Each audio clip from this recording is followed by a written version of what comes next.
흙먼지 낀 낡은 트럭을 몰고 막내 아들의 면회를 간 칠순의 아버지. 하지만 면회실에 들어선 아들의 얼굴은 온통 멍투성이었습니다. 그때 가해 선임이 면회실까지 따라 들어와 아버지의 옷차림을 훑어보며 비아냥거립니다. 아, 냄새. 할아버지, 다음부턴 이런 거 싸 오지 말고 피자나 사 오십시오. 돈 없으면 그냥 오시질 말든가. 아들의 떨리는 어깨를 본 아버지. 그는 조용히 밖으로 나가 휴대폰을 꺼내 누군가에게 전화를 겁니다.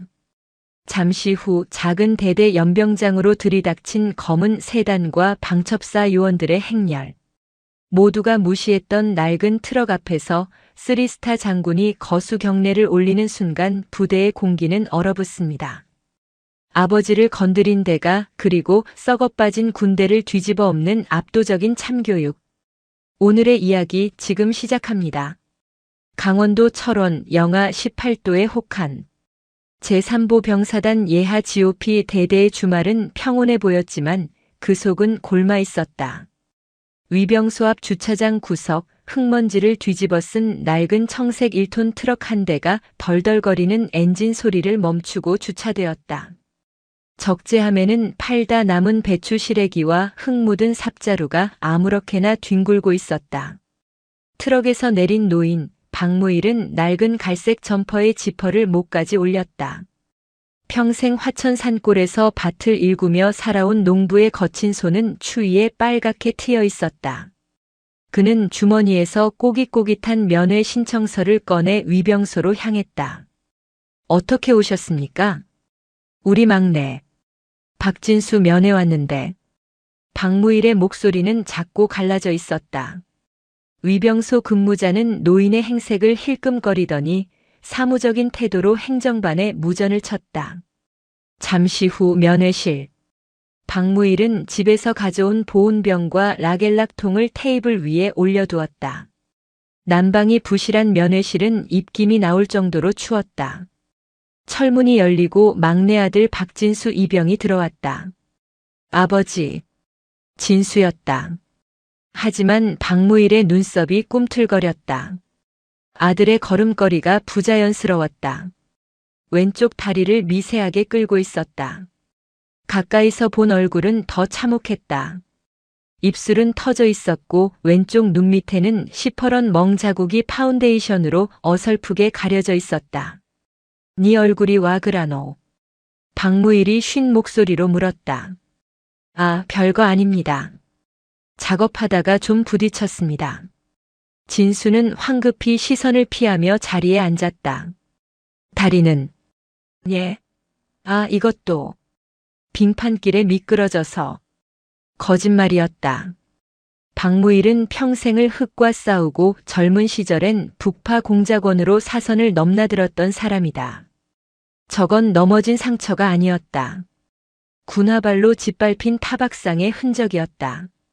그때 면회실 문이 벌컥 열리며 전투복 상의를 풀어 헤친 병사 3명이 들어왔다.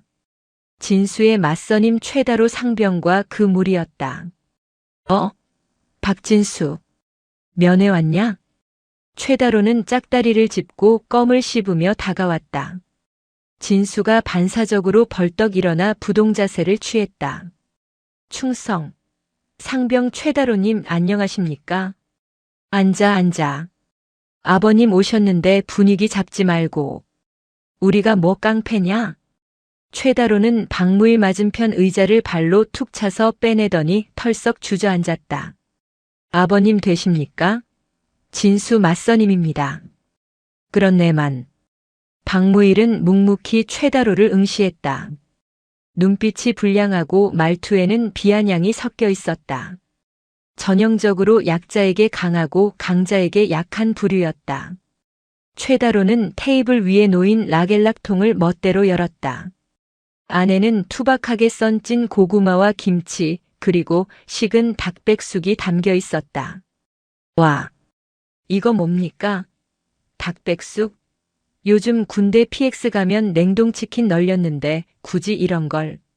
그는 닭다리 하나를 집어 냄새를 맡는 신용을 하더니 인상을 찌푸렸다. 아, 냄새가 좀. 아버님, 혹시 차에 뭐 싣고 오셨습니까? 들어올 때 보니까 똥차 한 대 서 있던데 거기서 거름 냄새가 진동을 하던데요. 진수의 얼굴이 붉어졌다. 모욕이었다. 최상병님, 말씀이 심하십니다. 어허, 이 새끼가. 어른이랑 대화하는데 끼어들어. 너 요즘 많이 풀렸다? 최다로가 정색하며 진수의 정강이를 테이블 아래에서 걷어찼다. 퍽 소리와 함께 진수가 신음을 삼켰다.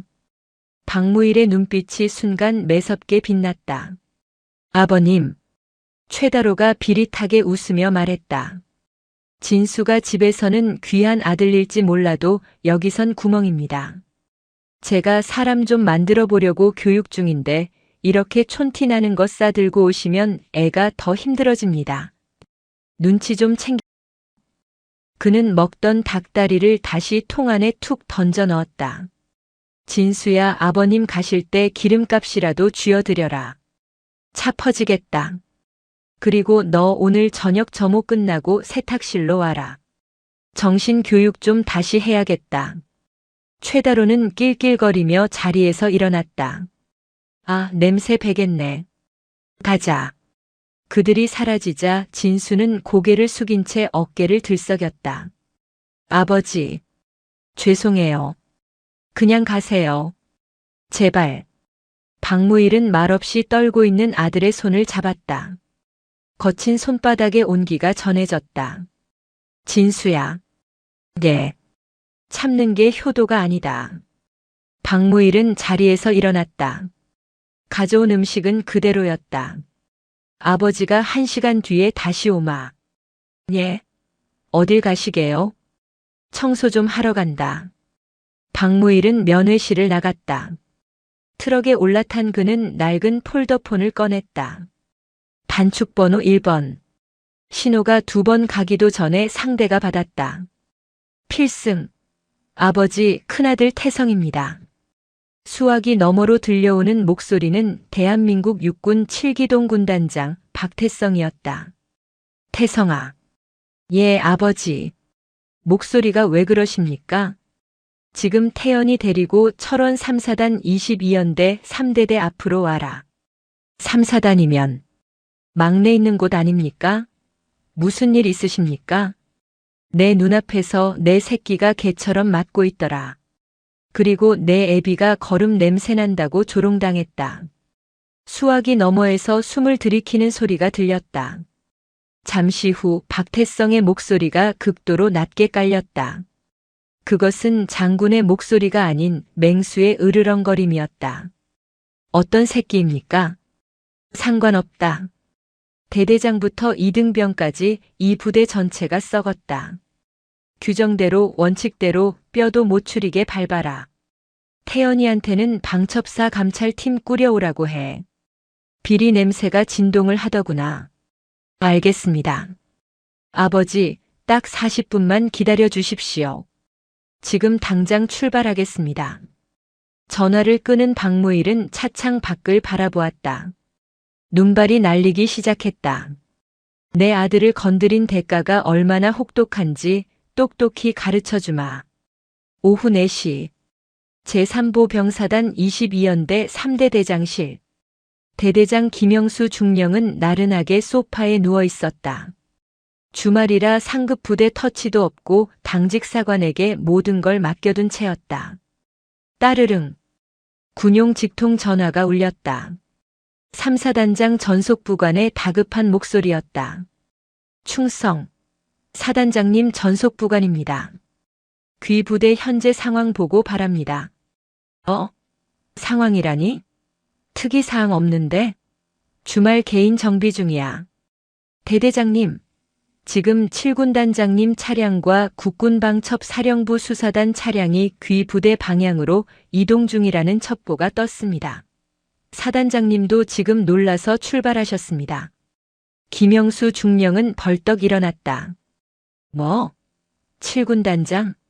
박태성 중장님 말이야? 거긴 경기도 이천이잖아. 여기가 어디라고 와? 모릅니다. 아무튼 좌표가 3대대 위병소로 찍혔습니다. 빨리 대비하십시오. 전화가 끊어졌다. 김영수 중령의 등줄기에 식은땀이 흘렀다. 7군 단장 박태성. 육군 내에서 불도저로 불리는 강성 지휘관. 게다가 방첩사 수사단까지. 이건 단순한 방문이 아니었다. 나 당직 사령. 전 병력 집합시켜. 연병장 청소하고 간부들 전원 전투복 환복해. 빨리. 비상이 걸렸다. 생활관에서 뒹굴던 병사들이 영문도 모른 채 연병장으로 뛰쳐나왔다. 최다로 상병도 투덜거리며 빗자루를 들고 나왔다. 아 씨발, 주말에 뭔 난리야. 누가 온다고? 야, 빨리 쓸어. 저기 위병소 앞에 있는 똥차부터 좀 치우라 그래. 최다로는 위병소 구석에 여전히 주차된 박무일의 트럭을 보며 인상을 찌푸렸다. 아니, 저 노인네는 아직도 안 갔어? 야, 가서 차 빼라고 해. 장군님 오시는데 길 막잖아. 그때였다. 지평선 너머 도로에서 검은색 세단 행렬이 모습을 드러냈다. 경광등을 번쩍이는 헌병 사이카 2대가 길을 열었고 그 뒤로 칠흑 같은 에쿠스 리무진이 미끄러지듯 들어왔다. 범퍼에 달린 성판이 붉은 빛을 받아 번쩍였다. 별 3개. 중장. 그 뒤를 이어 또 다른 검은색 세단이 따르고 있었다. 이번엔 준장. 그리고 그 뒤로 국군방첩 사령부 마크가 선명한 검은색 스타렉스 3대가 줄지어 들어왔다. 위병소가 열리고 차량 행렬이 연병장 사열대 앞에 멈춰 섰다. 김영수 대대장과 간부들이 사색이 되어 도열했다. 충성. 대대장 중령 김영수. 군단장님의 방문을 환영. 리무진 뒷문이 열렸다. 188cm의 거구. 꽉 끼는 전투복. 박태성 중장이 내렸다. 그는 김영수 중령의 경례를 받지도 쳐다보지도 않았다. 그의 시선은 오직 위병소 구석의 낡은 트럭에 고정되어 있었다. 뒷차에서 내린 박태현 준장. 국군방첩 사령부 감찰처장인 그는 차가운 은퇴 안경을 고쳤으며 형의 뒤를 따랐다. 저, 군단장님? 김영수 중령이 당황하여 말을 더듬었다. 하지만 두 장군은 대대장을 스쳐 지나가 성큼성큼 트럭 쪽으로 걸어갔다. 연병장에 모인 400여 명의 병사들과 간부들이 숨을 죽이고 그 광경을 지켜보았다. 트럭 문이 열리고 박무일이 천천히 내렸다. 최다로는 자신의 눈을 의심했다. 아까 자신이 거름 냄새난다고 조롱했던 그 노인이었다. 박태성 중장이 노인 앞에서 멈춰 섰다. 그리고 절도 있는 동작으로 거수 경례를 올렸다. 필승. 신고합니다. 중장 박태성 아버지의 명을 받고 도착했습니다. 이어 박태현 준장도 칼같이 경례했다. 필승. 준장 박태현 방첩사 요원 대동하여 도착했습니다. 정적. 연병장의 공기가 진공 상태처럼 멈췄다. 김영수 대대장의 입이 떡 벌어졌다. 다리에 힘이 풀려 비틀거렸다. 아, 아버지? 저 촌노가 3스타 1스타의 아버지라고. 최다로의 손에서 빗자루가 스르르 미끄러져 바닥에 떨어졌다. 좆. 됐다. 아까 뱉었던 말들이 환청처럼 귓가를 때렸다. 기름값이라도 쥐어드려라. 똥차 교육 좀 시켜야겠다. 그의 심장이 미친 듯이 뛰기 시작했다. 이것은 꿈이어야 했다. 하지만 칼바람은 너무나도 현실적으로 살갗을 베고 있었다. 박무일은 아들들의 경례를 받고 고개를 끄덕였다. 그리고 천천히 고개를 돌려 연병장 구석에 얼어붙어 있는 최다로와 눈을 마주쳤다. 노인의 눈빛은 더 이상 힘없는 농부의 것이 아니었다. 먹잇감의 숨통을 끊기 직전의 맹수였다. 박무일이 손가락으로 김영수 대대장을 가리켰다. 대대장. 예. 예. 대대장 중령 김영수. 김영수가 튀어와 박무일 앞에 섰다. 식은땀으로 온몸이 젖어 있었다. 자네 부대는 면회 온 부모한테 협박도 하고 거지 취급도 하나 보지. 박태성 중장이 천천히 고개를 돌려 김영수를 내려다보았다. 김중령. 예. 군단장님. 방첩사 감찰팀. 예. 뒤에 서 있던 검은 양복의 요원들이 일제히 앞으로 나섰다. 이 부대 지금 이 시간부로 모든 기능 정지시킨다. 행정반, 지통실, 탄약고, 군수가 전부 봉쇄해. 서류 한 장, 볼펜 하나라도 밖으로 나가면 안 된다. 그리고 박태성이 최다로가 서 있는 쪽을 턱으로 가리켰다. 저기 서 있는 저 상병놈. 당장 끌고 와. 비명조차 지를 수 없는 공포가 연병장을 지배했다. 방첩사 요원 2명이 최다로에게 다가갔다. 최다로는 뒷걸음질 쳤지만 도망칠 곳은 없었다. 요원들은 능숙하게 최다로의 양팔을 꺾어 제압하고 사열대 앞으로 끌고 왔다. 나 주십시오. 제가 뭘 잘못했습니까? 최다로가 발버둥 쳤지만 요원들의 손아귀 힘은 무시무시했다. 그는 박태성 중장과 박무일 노인 앞에 무릎 꿇려졌다. 박태성 중장은 허리를 숙여 최다로와 눈높이를 맞췄다. 내가 최다로냐? 그렇습니다. 내 동생 진수한테 교육을 시키겠다고 했다며? 그리고 내 아버지한테 기름값이나 받으라고 했다고. 박태성의 목소리는 고요했지만 그 안에 담긴 분노는 활화산 같았다.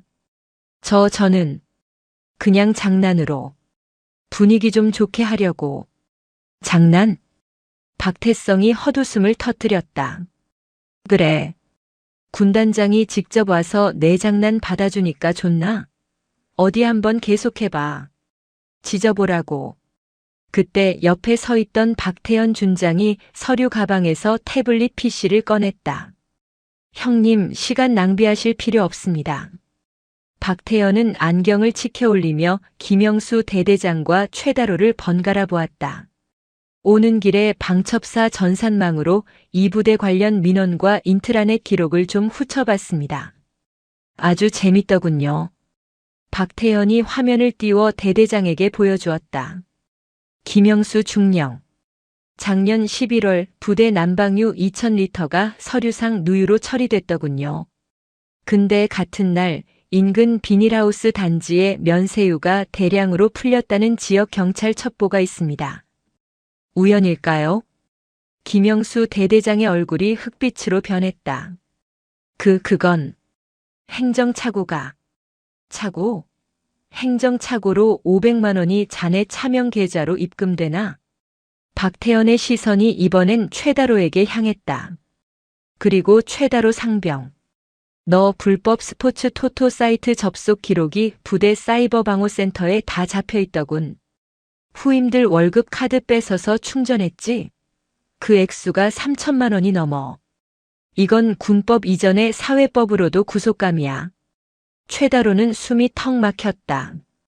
완벽하게 숨겼다고 생각했던 비밀들이 별들 앞에서는 발가벗겨진 듯 드러나고 있었다. 이 시간부로 이 부대에 대한 정밀 감찰을 실시한다. 박태현 준장이 선언했다. 단순한 소원 수리가 아니다. 요원들이 10일로 면담한다. 피해 사실 있는 병사들은 전부 말해라. 보보? 걱정 마라. 가해자들은 오늘부로 이 부대에서 영원히 격리될 테니까. 헌병대장. 박태성 중장이 소리쳤다. 예. 군단장님. 대대장 김영수, 상병 최다로. 그리고 저기 서 있는 본부중대장. 긴급 체포해. 혐의는 직권남용, 횡령, 특수폭행, 그리고 상관 모욕이다. 실시. 철커덕. 은색 수갑이 김영수 중령의 손목에 채워졌다. 대대장이 그것도 자신의 연병장에서 수갑을 차는 모습에 병사들은 경악했다. 최다로는 바지에 오줌을 지리며 울부짖었다. 잘못했습니다. 살려주십시오. 어머니, 아버지. 추태였다. 박무일은 그 모습을 차갑게 내려다보았다. 시끄럽다. 치워라. 노인의 한마디에 헌병들이 짐짝처럼 그들을 승합차에 쳐넣었다. 문이 닫히고 연병장에는 묘한 정적이 흘렀다. 공포였지만 동시에 억눌려왔던 체증이 내려가는 듯한 카타르시스였다. 병사들 틈에 서 있던 박진수는 눈물을 흘리고 있었다. 아버지가 그리고 형들이 자신을 위해 보여준 이 압도적인 힘과 정의에 가슴이 뜨거워졌다. 박태성이 마이크를 잡았다. 전 병력 생활관으로 복귀한다. 단 오늘 저녁은 편히 쉬어라. 내일부터 이 부대는 새로 태어난다. 이상. 병사들이 흩어지고 박무일과 두 아들 그리고 진수만이 사열대 앞에 남았다. 아버지. 진수가 절뚝거리며 다가왔다. 박태성이 성큼성큼 다가가 막내 동생을 와락 끌어안았다. 미안하다 진수야. 형이 너무 늦었다. 형. 박태현도 다가와 진수의 멍든 얼굴을 어루만졌다. 어떤 놈이 때렸는지 다 말해. 법으로 조질 수 있는 건 다 조져줄 테니까. 박무일은 트럭에 기대어 담배를 한 대 꺼내 물었다. 떨리는 손으로 불을 붙였다. 후. 매캐한 연기가 허공으로 흩어졌다. 끝난 게 아니다. 박무일이 나직하게 말했다. 대대장놈 하나 잡았다고 끝날 일이 아니야. 기름 빼돌린 놈이 있으면 그걸 받아준 놈이 있고 눈 감아준 놈이 있다. 위로 올라가야 해. 박태현이 안경을 고쳐 썼다. 맞습니다. 김영수 중령 계좌 상납 고리가 보입니다. 연대장, 아니 그 이상일 수도 있습니다. 박태성의 눈빛이 다시 흉흉해졌다. 어디까지 연결돼 있든 상관없어. 내 동생 피눈물 흘리게 한 놈들은 군복 벗는 걸로 안 끝난다. 그날 밤 3대대에는 불이 꺼지지 않았다. 방첩사 요원들이 압수한 서류 박스들이 산더미처럼 쌓였고 김영수 중령의 입에서는 줄줄이 윗선의 이름들이 튀어나오기 시작했다. 제22연대장 민창기 대령. 그리고 그 뒤에 숨은 더 거대한 그림자. 호랑이 가족의 사냥은 이제 막 시작되었을 뿐이었다. 다음 날 새벽 제3보 병사단 22연대 본청. 폭풍전야의 고요함이 연대 전체를 짓누르고 있었다. 밤새 3대대에서 대대장과 주요 간부들이 줄줄이 체포되어 나갔다는 소식은 이미 연대장 귀에까지 들어갔다. 연대장실. 민창기 대령은 핏발선 눈으로 파쇄기를 돌리고 있었다. 지잉. 종이 갈리는 소리만이 정막을 깼다. 그의 손은 덜덜 떨리고 있었다. 김영수 이 멍청한 새끼. 혼자 죽을 것이지 설마 다 불어버린 건 아니겠지? 민창기는 성림유통과의 이면 계약서 그리고 차명 계좌가 적힌 수첩을 파쇄기에 밀어넣었다. 불안했다. 단순한 가혹행위 사건이라면 지휘 책임 정도로 끝나겠지만 군수 비리가 터지면 옷을 벗는 건 기본이고 쇠고랑을 차야 했다. 그는 떨리는 손으로 인터폰을 잡았다. 주임원사. 위병소 상황 어때? 헌병 때 애들 안 왔지? 예, 아직 특이사항 없습니까? 쾅. 인터폰 너머에서 굉음과 함께 주임원사의 비명소리가 들렸다. 뭐야? 무슨 일이야? 연대장님. 방첩사입니다. 방첩사 요원들이 본청으로 진입했습니다. 민창기는 수화기를 떨어뜨렸다. 다리에 힘이 풀려 주저앉으려는 찰나 연대장실 문이 거칠게 열렸다. 검은 양복을 입은 방첩사 수사관들이 들이닥쳤고 그 뒤로 서늘한 기운을 내뿜는 박태현 준장이 걸어 들어왔다. 그는 천천히 걸어와 파쇄기 앞에 멈춰 섰다. 아직 반쯤 갈려 들어가는 종이 뭉치를 손가락으로 툭 쳤다. 증거인멸. 아주 교과서적이십니다. 민창기 대령님. 주 준장님. 여긴 제 관할입니다. 절차도 없이 이렇게. 민창기가 기어들어가듯 항변했다. 계급 차이는 절대적이었다. 원스타 앞에서 대령은 고양이를 만난 쥐나 다름없었다. 절차? 박태연 뒤에서 굵직한 저음이 들려왔다. 박태성 중장이 뒷짐을 진 채 들어왔다. 188cm의 거구가 문틀을 가득 채웠다.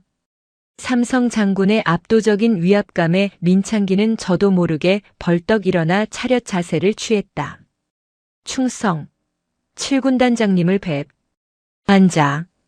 박태성이 짧게 끊었다. 민창기는 엉거주춤하게 다시 자리에 앉지도 서지도 못했다. 박태성은 민창기의 책상 위에 놓인 명패를 집어들었다. 연대장 대령 민창기.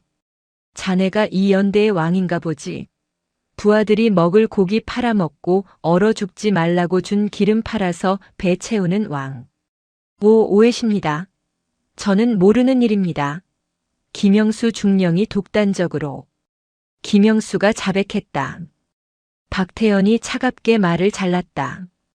태블릿 PC를 책상 위에 던졌다. 화면에는 김영수 중령의 자필 진술서가 띄워져 있었다. 매달 22연대장 민창기 대령에게 현금 300만 원과 양주 2병을 상납했습니다. 상납 장소는 연대장 관사 주차장이었으며 민창기의 얼굴에서 핏기가 싹 가셨다. 이건 모함입니다. 김영수 그놈이 살려고 저를 물고 늘어지는 겁니다. 모함이라. 박태연은 안경을 고쳤으며 민창기의 개인 관물대로 다가갔다. 열어. 거긴 제 사적인 물품들이. 부수기 전에 열어. 민창기는 떨리는 손으로 도어락 비밀번호를 눌렀다. 띠띠띠 띠리릭. 문이 열리자 그 안에는 골프 가방과 고급 양주 박스들이 가득했다. 박태연은 익숙한 듯 양주 박스 하나를 꺼내 바닥에 뒤집었다. 술병은 없었다. 대신 5만 원권 현금 뭉치와 상품권 다발이 쏟아져 나왔다. 와, 연대장 월급으로 양주 박스에 현금을 채워 넣으시나 봅니다. 박태연이 비소했다. 이래도 모함입니까? 박태성 중장이 민창기 앞으로 다가왔다. 그의 커다란 손이 민창기의 어깨에 견장, 대령 계급장을 툭툭 쳤다. 군인의 명예를 돈이랑 바꿨군. 이 무궁화 3개가 아깝다. 군단장님, 한 번만 살려주십시오. 제가 다 불겠습니다. 민창기가 바닥에 무릎을 꿇고 박태성의 바짓가랑이를 잡았다. 체면이고 뭐고 없었다. 제 위에도 있습니다. 저도 시켜서 한 겁니다. 박태성의 눈썹이 꿈틀했다. 예. 5군단 군수처장 유석호 준장님. 그분이 시키신 겁니다. 이 라인은 10년 넘은 카르텔입니다. 저는 그냥 중간책일 뿐입니다. 유석호. 박태성은 익숙한 이름을 듣고 헛웃음을 지었다. 육사 동기이자 군내 사조직 논란이 있을 때마다 이름이 오르내리던 정치군인. 유석호라. 박태성이 민창기를 발로 밀어냈다. 헌병, 이 새끼 끌고 가. 혓바닥 놀리지 못하게 독방에 처박아둬.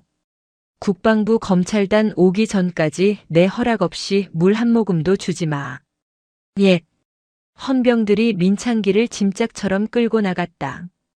박태성은 창밖을 바라보았다. 멀리 5군단 사령부가 있는 포천 방향의 하늘이 흐렸다. 태연아. 예, 형님. 석호 그 새끼 내 동기다. 알고 있습니다. 봐주실 겁니까? 박태성이 뒤를 돌아보았다.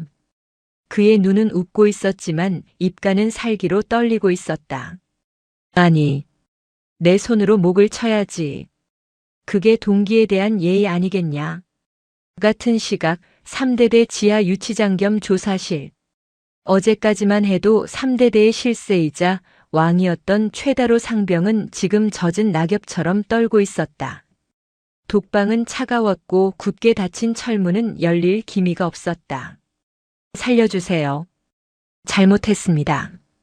그는 밤새 한숨도 자지 못했다. 문이 열릴 때마다 혹시라도 아버지가 혹은 어머니가 와서 구해줄까 기대했지만 들어오는 건 서슬 퍼런 방첩사 수사관들 뿐이었다.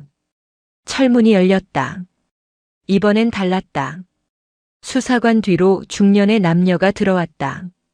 화려한 모피 코트를 입은 여자와 고급 정장을 입은 남자. 최다로의 부모였다. 아버지는 서울의 꽤 큰 중견기업 임원이었다. 엄마, 아빠. 최다로가 울음을 터뜨리며 철창으로 달려들었다. 다로야. 어머니가 달려와 철창을 잡았다. 이게 무슨 일이야? 우리 아들을 왜 이런 데 가둬? 당신 뭐 해요? 변호사 불렀어요? 최다로의 아버지는 굳은 표정으로 뒤에 서 있는 수사관에게 소리쳤다. 당신들 소속이 어디야? 내 아들이 살인을 했어. 뭘 했어? 일개 병사끼리 좀 다툰 거 가지고 영창에 가둬? 내가 누군지 알아. 그때 어둠 속에서 한 노인이 걸어 나왔다. 낡은 점퍼에 흙 묻은 바지. 박무일이었다. 그는 믹스커피가 담긴 종이컵을 들고 천천히 다가왔다. 누구냐니? 죄 지은 놈 애비다. 최다로의 아버지가 박무일을 훑어봤다. 당신은 뭐야? 이 부대 관리관이야? 비켜. 대대장 나오라 그래.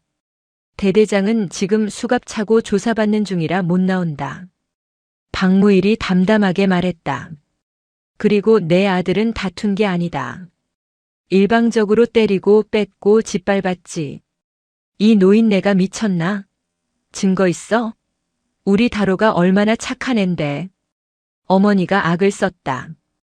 그때 박무일 뒤에서 박태연 준장이 걸어 나왔다. 어깨에 별 하나가 어둠 속에서 빛났다.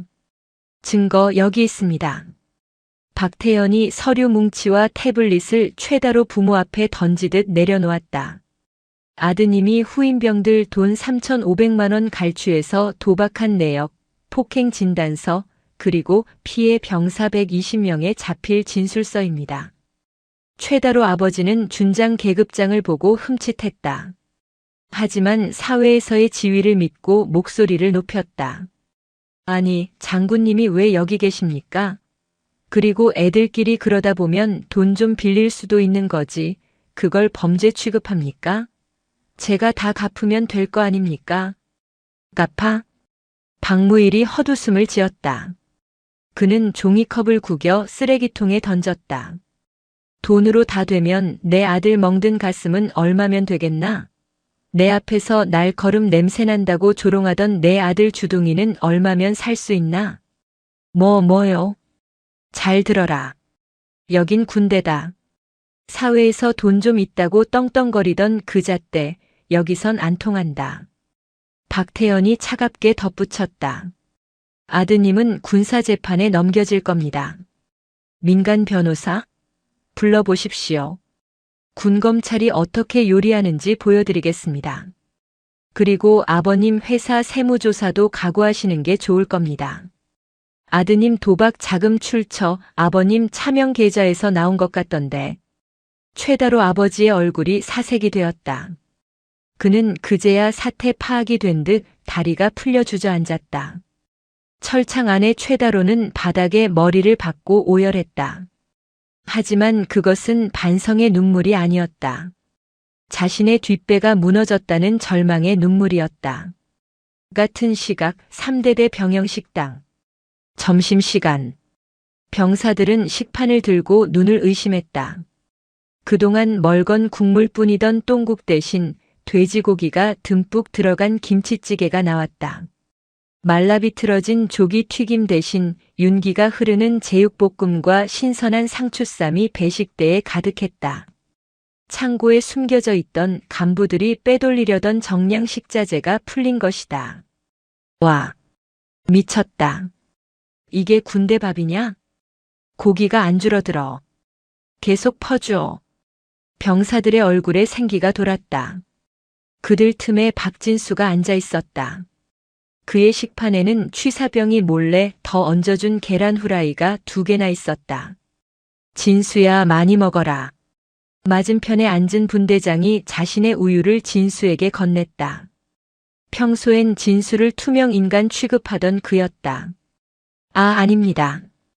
김 병장님 드십시오. 아니야, 먹어. 너. 그동안 고생 많았다. 그리고 고맙다. 주변 병사들도 하나둘씩 말을 거들었다. 야, 진짜 진수 아니었으면 우리 전역할 때까지 쓰레기 밥 먹을 뻔했다. 최다로 그 새끼 영창 가는 거 봤냐? 내 10년 묵은 체증이 내려가더라. 진수야, 아버지 진짜 멋있으시더라. 나 소름 돋았잖아. 진수는 울컥했다. 단순히 장군의 아들이라서 대우받는 게 아니었다. 자신이 쏘아 올린 작은 공이 부대를 바꿨고 동료들이 그 변화에 진심으로 기뻐하고 있었다. 진수는 크게 밥 한 숟갈을 떠넣었다. 터진 입술이 쓰라렸지만 그 어느 때보다 밥맛이 달았다. 맛있습니다. 진짜 맛있습니다. 식당 구석 임시 대대장으로 파견된 방첩사 소속 중령이 흐뭇하게 그 모습을 지켜보고 있었다. 그래. 군인은 밥심이지. 먹인 만큼 싸우는 법이다. 경기도 포천 제5군단 사령부. 군단 군수처장 유석호 준장은 초조하게 집무실을 서성이고 있었다. 책상 위 재떨이에는 담배꽁초가 수북했다. 3사단 22연대가 쑥대밭이 됐다는 소식은 들었다. 민창기 대령이 체포됐다는 것도 알았다. 하지만 그 불똥이 자신에게까지 튈 줄은 몰랐다. 7군단장 박태성. 육사 동기이자 생도 시절부터 앙숙이었던 그 불도저가 칼을 갈고 있다는 첩보가 들어왔다. 따르릉. 비화 전화기가 울렸다. 유석호는 떨리는 손으로 수화기를 들었다. 여보세요. 유장군 나다. 국방부 차관. 아, 차관님. 안 그래도 연락드리려던 참이었습니다. 지금 박태성 중장이 월권 행위를 하고 있습니다. 남의 군단 예하 부대를 헤집어 놓고. 입 다물어. 수화기 너머로 불호령이 떨어졌다. 내 놈이 싼 똥 치우느라 내가 죽을 맛이다. 민창기 그놈이 다 불었어. 내가 성림 유통이랑 짜고 불량 부동액 납품받은 거, 그리고 그 리베이트로 골프장 회원권 산 것까지 싹 다. 그건. 박태성이 지금 증거 다 잡고 움직이고 있어. 방첩사까지 끼고 있다고. 나한테까지 불똥 튀게 하지 말고 알아서 해결해. 옷을 벗든 박태성 바지가랑이를 잡든. 끊어. 전화가 끊어졌다. 유석호는 망연자실했다. 끈 떨어진 연신새였다. 박태성. 이 독종 새끼. 그는 이를 악물고 박태성에게 전화를 걸었다. 친구라는 명분으로 읍소라도 해볼 생각이었다. 신호가 가고 박태성이 전화를 받았다. 태성아. 나 석호다. 오랜만이다 친구야. 유석호는 최대한 밝은 목소리를 냈다. 수화기 너머는 침묵이었다. 들었어. 3사단 일 때문에 고생한다며? 그 밑에 애들이 일 처리를 잘못해서. 내 관할이라 내가 책임지고 처리할 테니까 우리 얼굴 보고 밥이나 한 끼 할까? 잠시 후 박태성의 목소리가 들려왔다. 지독하게 차가운 목소리였다. 석호야. 말해. 너랑 나랑 먹는 밥값이 다르더구나. 무슨 소리야? 내 병사들은 썩은 배추에 물 탄 국 먹을 때 너는 리베이트 받아서 호텔 뷔페 먹었지? 야, 오해라니까. 그건 밑에 애들이. 내 동생 진수가 내가 납품 승인한 그 불량 부동액 때문에 한겨울에 난방 꺼진 내무반에서 떨면서 잤다. 그게 오해냐? 유석호의 등줄기에 소름이 돋았다. 태성아. 우리 동기잖아. 한 번만 봐주라. 내가 다 보상할게. 옷 벗으라면 벗을게. 감옥만 안 가게 해줘. 옷은 당연히 벗는 거고. 박태성이 나직하게 말했다. 지금 5군단 정문이다. 나와라. 헌병대 보내서 끌고 나오기 전에 제 발로 걸어 나와. 유석호는 창밖을 내다봤다. 군단 사령부 정문 앞에 검은색 세단과 헌병 차량들이 도열해 있었다. 칠군 단장의 성판이 번쩍이고 있었다. 그 옆에는 방첩사 요원들이 수갑을 들고 대기 중이었다. 아, 유석호는 전화기를 떨어뜨렸다. 끝이었다. 단순히 돈을 훔친 게 아니었다. 전방 병사들의 생존과 직결된 난방과 식사를 건드린 죄. 그리고 하필이면 그 피해자가 저승사자 박태성의 동생이었다는 불운. 유석호는 책상 서랍을 열었다. 권총이 보였다. 잠시 망설였지만 그럴 용기는 없었다. 그는 비틀거리며 일어나 전투모를 썼다. 마지막 남은 자존심이라도 지키고 싶었지만 거울 속에 비친 그의 얼굴은 이미 패배자의 것이었다. 정문 앞. 박태성은 차에서 내려 유석호가 걸어 나오는 모습을 지켜봤다. 동기의 초라한 몰락. 하지만 동정심은 없었다. 체포해. 박태성의 짧은 명령에 방첩사 요원들이 유석호에게 다가갔다. 준장 유석호. 특정범죄 가중처벌법 위반 군형법상 횡령 및 배임 혐의로 긴급 체포합니다. 수갑이 채워졌다. 유석호는 박태성을 쳐다보지도 못하고 고개를 숙였다. 태성아. 미안하다. 미안해할 대상이 틀렸다. 박태성은 차갑게 돌아섰다. 전방에서 떨고 있는 병사들한테 빌어라. 평생. 유석호가 연행되고 박태성은 하늘을 올려다봤다. 눈발이 굵어지고 있었다. 태연아. 예, 형님. 이제 머리는 잘났다. 하지만 몸통이 남았어. 몸통이라뇨? 유석호가 챙긴 그 많은 돈 혼자 다 먹었을 리가 없어. 국방부 조달본부 그리고 정치권 로비장부. 그거 찾아야 한다. 그때 박태성의 폰이 울렸다. 아버지 박무일이었다. 예, 아버지. 유석호 체포했습니다. 수고했다. 근데 태성아. 아버지의 목소리가 심상치 않았다. 지금 뉴스 봐라. 박태성이 급히 차 안에 DMB를 켰다. 속보가 뜨고 있었다. 속보 국방부 7군 단장의 월권 수사 논란 감찰 착수. 지휘권 남용 여부 조사. 단독 야당 의원 박태성 중장 사적 복수 위해 군 병력 동원 의혹 제기. 박태성의 입꼬리가 비틀렸다. 이 새끼들 봐라. 똥 묻은 개가 겨 묻은 개 나무란다고 적반하장으로 나오네. 박태연이 안경을 벗으며 눈을 빛냈다. 예상했습니다. 유석호 라인이 정치권에 끈을 대고 있었군요. 역공을 하시겠다. 박무일의 목소리가 이어졌다. 쫄지 마라. 내가 팩트만 쥐고 있으면 국민은 내 편이다. 그리고 잠시 침묵하던 박무일이 말했다. 나도 이제 슬슬 몸 좀 풀어야겠구나. 내 옛날 수첩에 재밌는 이름들이 좀 있었는데 말이야. 전설의 북파 공작원 백호 박무일이 움직일 차례였다. 싸움은 군 부대를 넘어 대한민국 전체를 뒤흔들 거대한 태풍으로 변하고 있었다. 서울 여의도 국회의사당 의원회관. 국회 국방위원회 소속 강만석 의원은 집무실에서 TV 뉴스를 보며 혀를 찼다. 뉴스특보 7군 단장 박태성 중장 군수비리 수사 강행. 국방부 지휘권 남용 우려. 쯧쯧 박태성 이 무식한 양반. 군인이 총칼만 쓸 줄 알았지 정치를 모르네.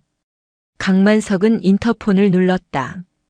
보좌관 국방부 장관한테 전화 넣어. 군 기강 문란으로 박태성 직무 정지시키라고 압박하라고. 그리고 언론사에 소스 덧뿌려. 사적 복수를 위해 예하 부대를 사병화했다는 프레임으로 밀어붙여. 강만석 의원. 그가 바로 유석호 준장의 뒷배이자 군납 비리 카르텔의 정점이었다.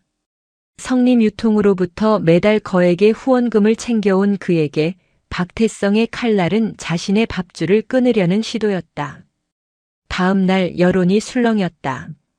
인터넷 커뮤니티와 뉴스 댓글창에는 장군이 자기 가족 건드렸다고 부대를 쑥대밭으로 만드는 게 말이 되냐, 이것도 갑질이다라는 여론 조작 댓글들이 도배되기 시작했다.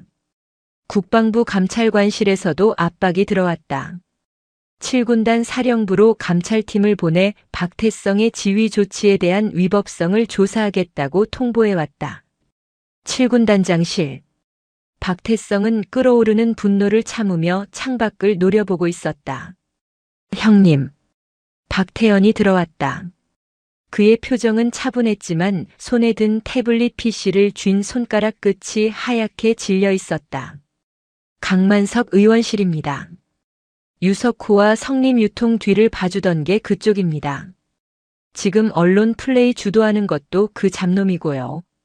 정치꾼 새끼들이 감히 군인의 명예를 건드려. 박태성이 책상을 내리쳤다. 내가 옷을 벗는 한이 있어도 그 새끼 멱살은 잡고 나간다.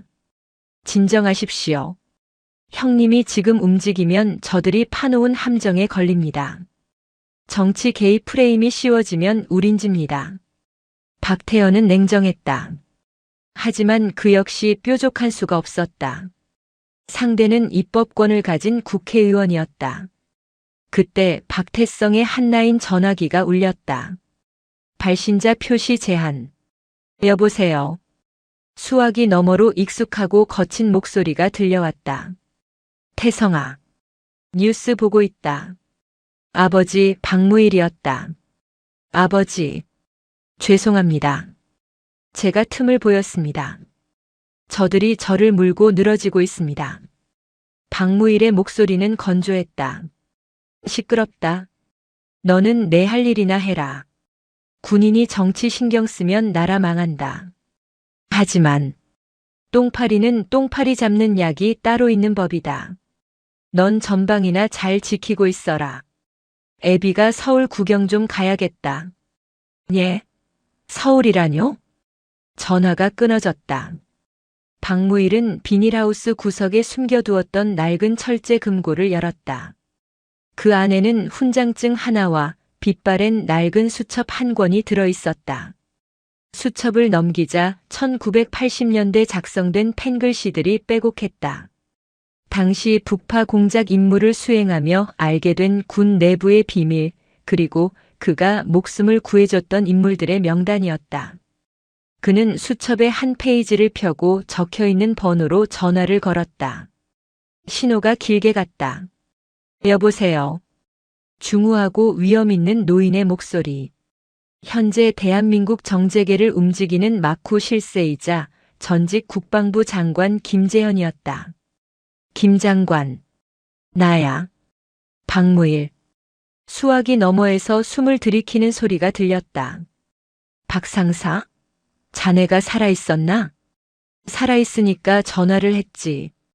거두절미하고 내일 시간 좀 비워둬라. 내가 30년 전에 내 덕에 살았던 목숨값 이제 좀 받아야겠다.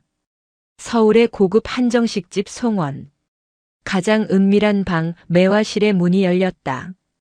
낡은 점퍼 차림의 박무일이 들어서자 미리 와 있던 정장 차림의 노신사 김재현 전 장관이 벌떡 일어났다. 그는 박무일의 초라한 행색을 보고도 조금도 낮잡아 보지 않았다. 오히려 깊은 경외심이 담긴 눈빛이었다. 오랜만일세. 백호.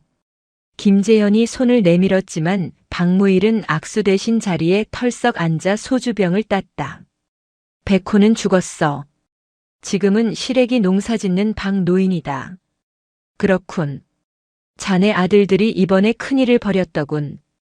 박태성 중장이 자네 아들인 줄은 꿈에도 몰랐네. 박무일은 소주 한 잔을 단숨에 들이켰다. 강만석이라는 놈, 내가 키운 놈이라며? 김재현의 표정이 굳었다. 강만석 의원은 김재현 계파의 핵심 인물이었다. 정치란 게 다 그런 거 아닌가. 챙겨줄 사람은 챙겨줘야. 탁. 박무일이 낡은 수첩을 테이블 위에 던졌다. 정치? 개나 주라고 해. 30년 전 휴전선 철책에서 내가 지뢰 밟고 살려달라고 질질 짤 때 내가 내 다리 내놓고 널 업고 나왔지. 그때 내가 뭐라 했나. 평생 군인들을 위해 살겠다고 했어. 박무일의 눈빛이 김재현을 꿰뚫었다. 근데 내가 키운 놈이 내 아들이 지키는 병사들 밥그릇에 똥을 뿌려. 그리고 그걸 바로잡으려는 내 큰아들을 매장시키려 해. 박 상사, 그건 오해야. 강 의원이 좀 과하긴 했지만 이 수첩 안에 뭐가 있는지 알지? 박무일이 수첩을 손가락으로 톡톡 쳤다. 80년대 북풍 공작, 방산 비리 원조, 그리고 내가 덮었던 사고들. 내가 입 다물고 산 건 군의 명예를 위해서였다. 근데 이제 그 명예가 썩었어. 김재현의 이마에 식은땀이 흘렀다. 박무일은 빈말을 하는 사람이 아니었다. 그가 입을 여는 순간 대한민국 안보사는 다시 쓰여야 할 판이었다. 원하는 게 뭔가? 강만석이 모가지를 쳐라. 그리고 내 아들들 건드리지 마. 이게 마지막 경고다. 박무일은 자리에서 일어났다. 내일 아침 뉴스 기대하마. 다음 날 아침. 대한민국이 발칵 뒤집혔다. 속보 여당 중진 김재현 상임 고문 군수 비리 비호 세력 엄단해야. 사실상 강만석 의원 손절. 단독 강만석 의원실 압수수색. 방첩사 검찰 합동수사단 성림 유통 리베이트 장부 확보. 국회의원회관. 강만석 의원은 TV를 보며 리모컨을 집어 던졌다. 김 장관님이 도대체 왜 나를 버려? 으악. 그때 집무실 문이 열리고 푸른 제복을 입은 수사관들이 들이닥쳤다. 그들 사이로 박태현 준장이 걸어 들어왔다. 강만석 의원님. 국군방첩사령부입니다.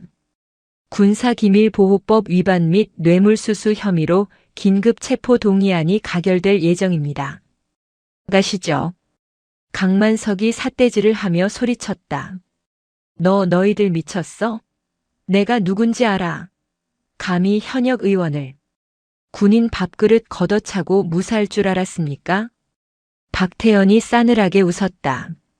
여의도 밥보다 콩밥이 더 입에 맞으실 겁니다. 모든 것이 정리되어 가고 있었다. 강만석 의원과 성림유통 대표 그리고 5군단 군수처장 유석호까지 줄줄이 굴비처럼 엮여 구속되었다. 3사단 22연대장 민창기와 대대장 김영수는 파면과 동시에 군사재판에서 중형을 구형받았다. 그리고 대망의 날이 밝았다. 국방부 대회의실. 전군 주요 지휘관 회의가 열렸다. 원래라면 박태성 중장의 문책을 논의했을 자리였지만 분위기는 반전되었다. 국방부 장관은 단상에 서서 무거운 표정으로 마이크를 잡았다. 이번 3사단 군수비리 사건은 우리 군의 치욕입니다. 하지만 동시에 자정 능력을 보여준 계기이기도 했습니다. 불의와 타협하지 않고 원칙대로 수사한 7군단장 박태성 중장과 방첩사 박태현 준장의 노고를 치하합니다. 회의실에 모인 수십 명의 별들이 박수갈채를 보냈다. 하지만 박태성과 박태현은 웃지 않았다. 그들은 그저 묵묵히 경례를 붙였다. 그 박수가 자신들을 향한 것이 아니라 고통받았던 병사들을 향한 위로여야 한다고 생각했기 때문이었다. 회의가 끝나고 국방부 로비. 수많은 기자가 박태성 중장을 에워쌌다. 장군님, 이번 수사가 사적 복수라는 비판에 대해 어떻게 생각하십니까? 가족을 위해 공권력을 동원한 것 아닙니까? 박태성은 걸음을 멈췄다. 190cm의 거구에서 뿜어져 나오는 위압감에 기자들이 한 걸음 물러섰다. 그는 마이크를 잡지 않고 육성으로 또렷하게 말했다. 내 동생이 맞았기 때문에 분노한 것이 맞습니다. 기자들이 웅성거렸다. 인정한 것인가? 하지만 박태성의 눈빛이 카메라 렌즈를 정면으로 응시했다. 대한민국의 모든 청년은 누군가의 귀한 아들이자 동생입니다. 내 동생이 겪은 일은 여러분의 아들이 겪을 수도 있는 일이었습니다. 저는 7군단장이기 이전에 군복 입은 한 사람으로서 그 부당함과 싸웠을 뿐입니다. 만약 그것이 죄라면 달게 벌을 받겠습니다. 잠시 정적이 흘렀다. 그러다 한 기자가 조용히 물었다. 아버님께서 전설적인 군인이셨다는 소문이 있습니다. 사실입니까? 박태성의 얼굴에 처음으로 옅은 미소가 번졌다. 제 아버지는 그는 잠시 하늘을 올려다보았다. 철원에서 시래기 농사를 짓는 자랑스러운 농부이십니다. 그게 전부입니다. 박태성은 경례를 붙이고 차에 올랐다. 그 시각 철원의 비닐하우스에서 라디오로 그 방송을 듣고 있던 박무일은 픽 웃으며 라디오를 껐다. 싱거운 놈. 그는 묵묵히 삽을 들고 밭으로 나갔다. 그의 등 뒤로 겨울바람이 불어갔지만 더 이상 춥지 않았다. 겨울이 지나고 철원에도 봄이 왔다. 얼어붙었던 땅이 녹고 철책선 주변에는 이름 모를 들꽃들이 피어났다. 제3보 병사단 22연대 3대대. 부대는 완전히 달라져 있었다. 구타와 가혹행위가 사라진 생활관에는 웃음꽃이 피었고 병영식당에는 맵기 신선한 고기와 과일이 올라왔다. 난방이 빵빵하게 돌아가는 내무반에서 병사들은 꿀잠을 잤다. 박진수는 이제 일병 계급장을 달고 있었다. 박 일병님, 작업 나가십니까? 신병이 씩씩하게 격려했다. 진수의 얼굴에서 멍자국은 완전히 사라졌고 살도 제법 올라 건강해 보였다. 그래. 야, 너 장갑 얇다. 내 거 껴라. 진수는 자신의 털장갑을 벗어 신병에게 주었다. 아닙니다. 괜찮습니다. 받아 임마. 손 트면 아프다. 그리고 선임 눈치 보지 말고 힘들면 말해. 알았지? 예. 알겠습니다. 감사합니다. 진수는 하늘을 올려다봤다. 자신이 겪었던 지옥을 후임들에게 물려주지 않겠다는 다짐.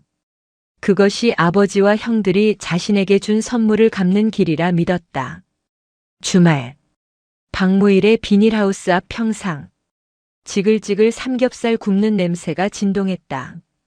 낡은 트럭 옆에 검은색 에쿠스 리무진과 세단이 나란히 주차되어 있었다. 아따, 고기 죽이네. 태성아, 뒤집어라. 탄다.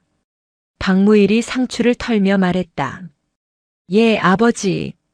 대한민국 육군 7기동 군단장 박태성 중장이 앞치마를 두르고 열심히 고기를 굽고 있었다. 형님, 가위 좀 주십시오. 제가 자르겠습니다. 방첩사 요직을 두루 거친 박태현 준장이 집게를 들고 거들었다. 그리고 휴가를 나온 박진수가 쌈장을 나르고 있었다. 진수야, 많이 먹어라. 부대밥 맛있어졌다며? 예. 요즘은 살쪄서 걱정입니다. 진수가 웃으며 대답했다. 내 부자가 둥근 상에 둘러앉았다. 소주잔이 채워졌다. 자, 받거라. 박무일이 잔을 들었다. 고생들 했다. 다들 제자리에서 제 몫 사느라 욕봤다. 박태성이 잔을 받으며 물었다. 아버지, 그때 서울 다녀오셨죠? 김재현 전 장관님 만나셨습니까? 박무일은 모른 척 쌈을 입에 넣었다. 무슨 소리냐? 난 서울 가서 비료나 사왔다. 에이, 강만석 의원이 그렇게 쉽게 무너진 게 말이 됩니까?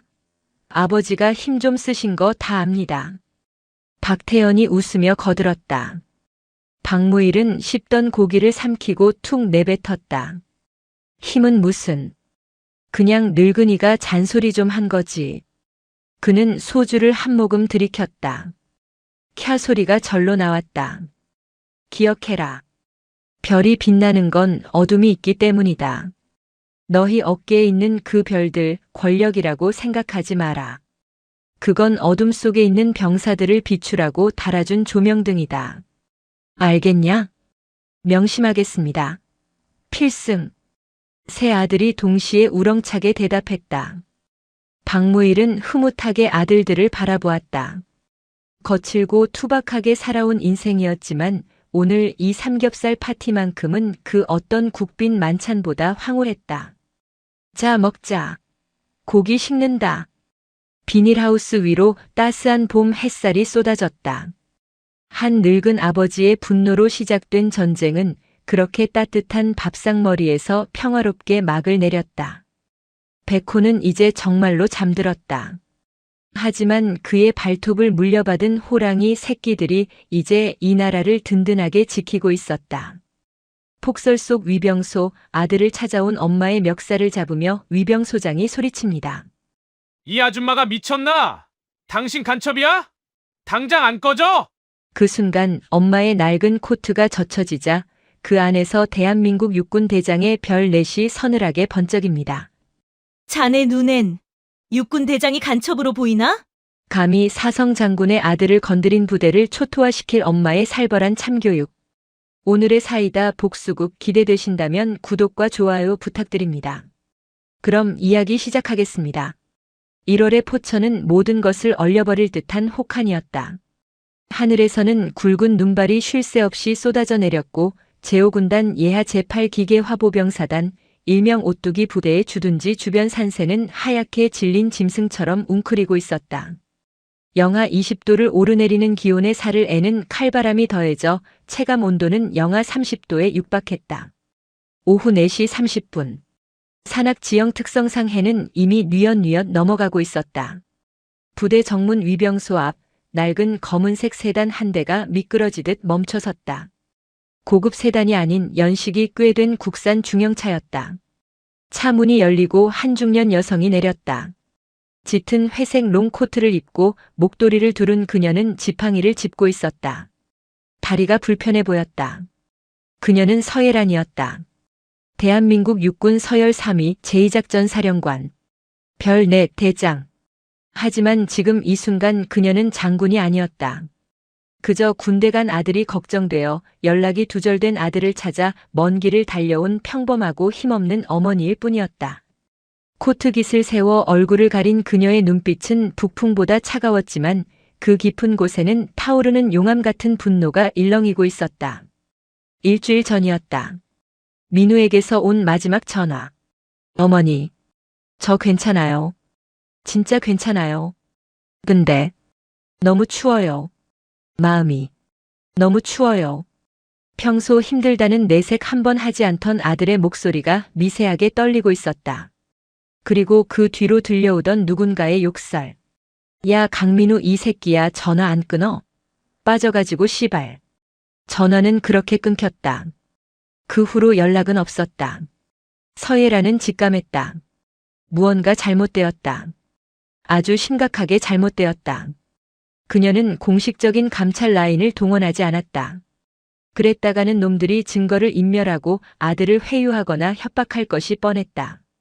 30년 군 생활 동안 숱하게 봐온 썩어빠진 레퍼토리였다. 그녀는 휴가를 냈다. 그리고 아들이 있는 곳으로 직접 차를 몰았다. 내 눈으로 직접 확인하겠다. 내 아들이 겪고 있는 지옥을. 서예란이 위병소 차단기 쪽으로 절뚝이며 걸어가자 위병소 안에서 난로를 쬐고 있던 위병조장 하사 김민철이 짜증스러운 표정으로 문을 벌컥 열고 나왔다.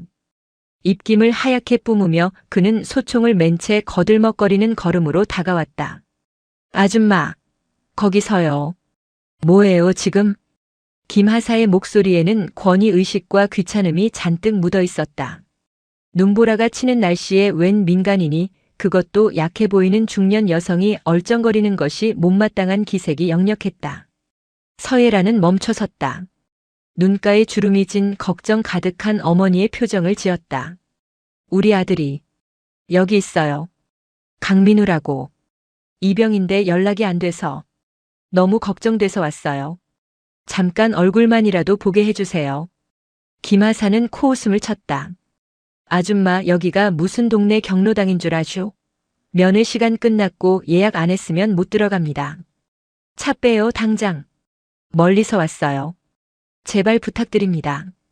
아들이 잘 있는지만 확인하면 가겠습니다.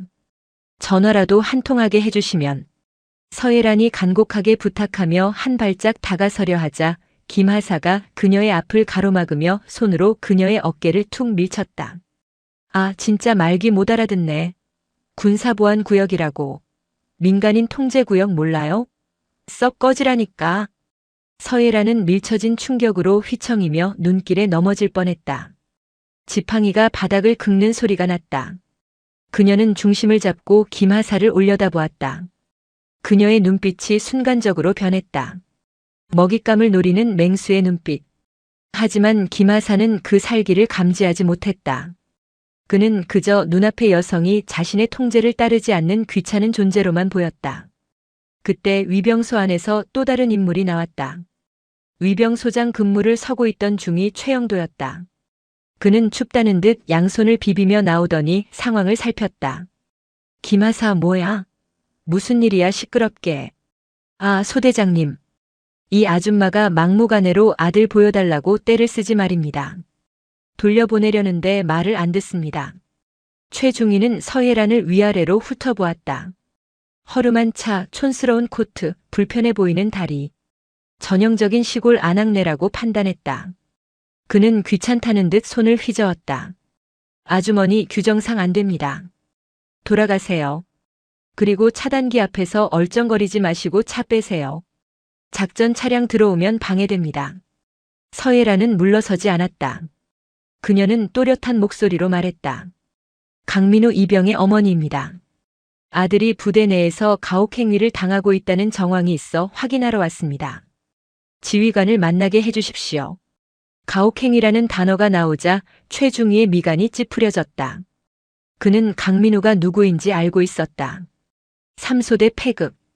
박철수 병장에게 찍혀서 매일같이 털리는 놈. 하지만 그걸 인정하는 순간 자신의 진급길과 전역에 문제가 생긴다. 이봐요, 아주머니.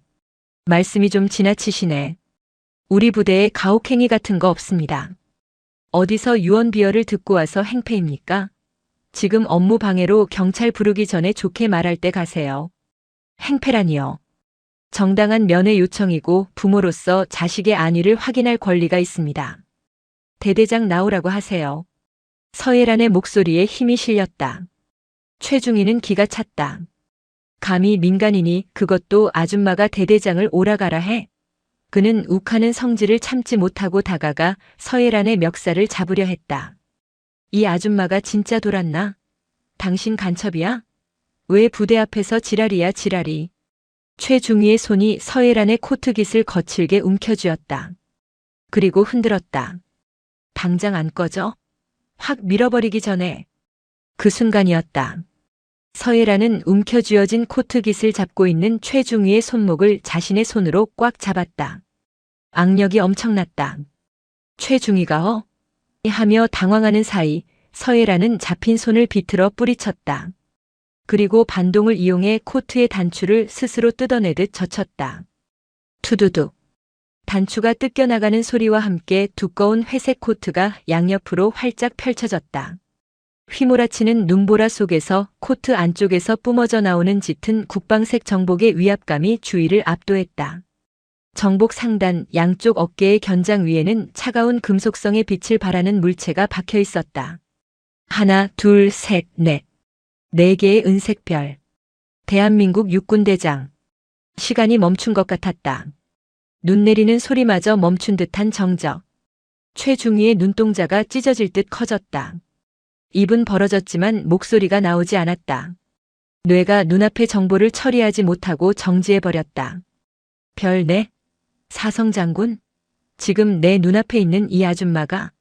옆에서 킬킬거리던 김하사는 다리에 힘이 풀려 그 자리에 주저앉을 뻔했다. 소총이 어깨에서 흘러내려 덜그럭거리는 소리를 냈다. 서예란은 천천히, 아주 천천히 흐트러진 정복 매무새를 다듬었다. 지팡이는 더 이상 그녀의 몸을 지탱하는 도구가 아니었다. 그것은 마치 지휘봉처럼, 아니 심판의 철퇴처럼 그녀의 손에 들려 있었다.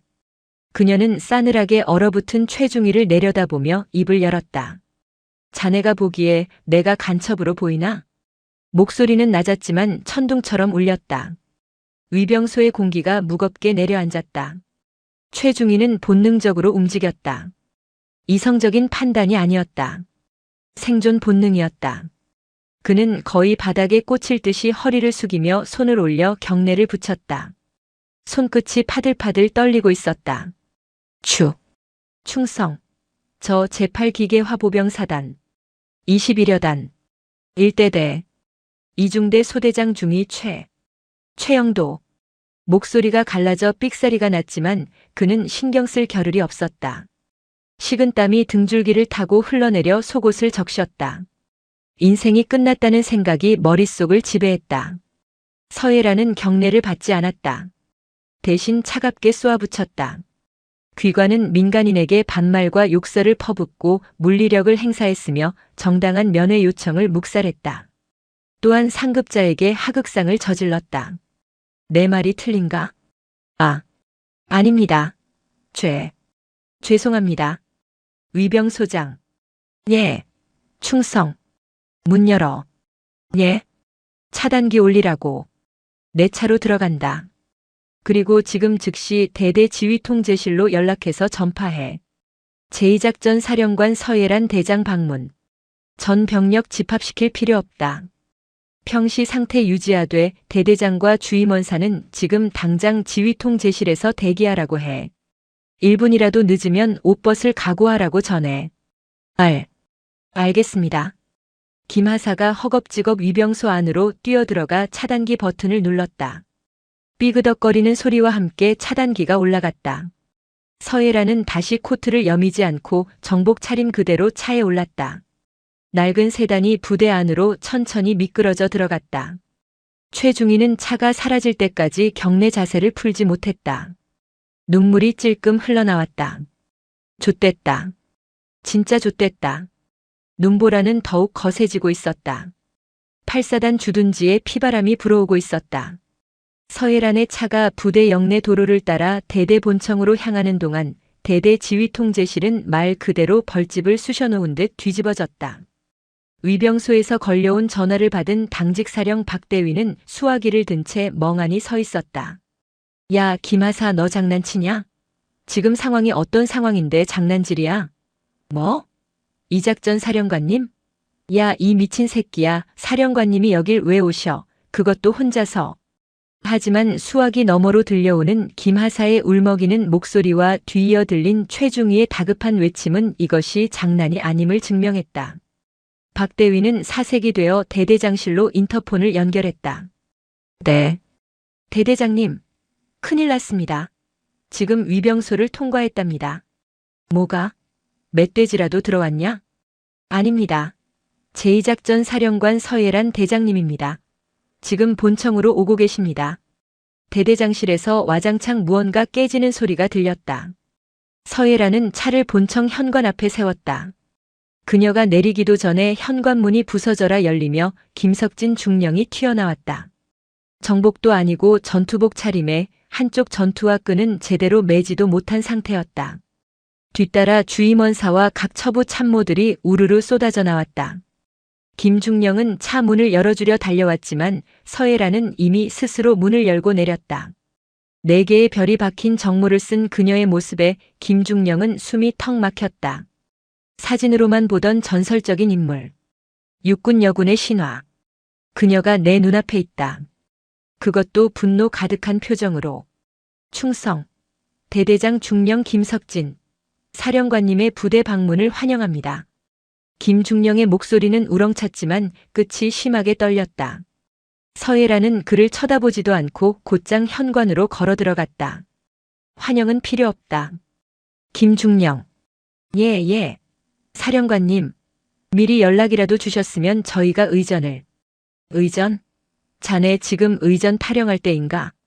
서예란이 멈춰서서 김중령을 쏘아봤다. 내 아들이 이 부대에 있다. 강민우 이병. 알고 있나? 김중령의 머릿속이 하얗게 변했다. 강민우? 3소대 그 관심병사? 걔가 사령관님 아들이라고. 인사기록 카드에는 부모님 자영업이라고 되어 있었는데. 그게. 강민우 이병은 저희 대대 이중대 3소대 소속입니다만. 잘 알고 있군.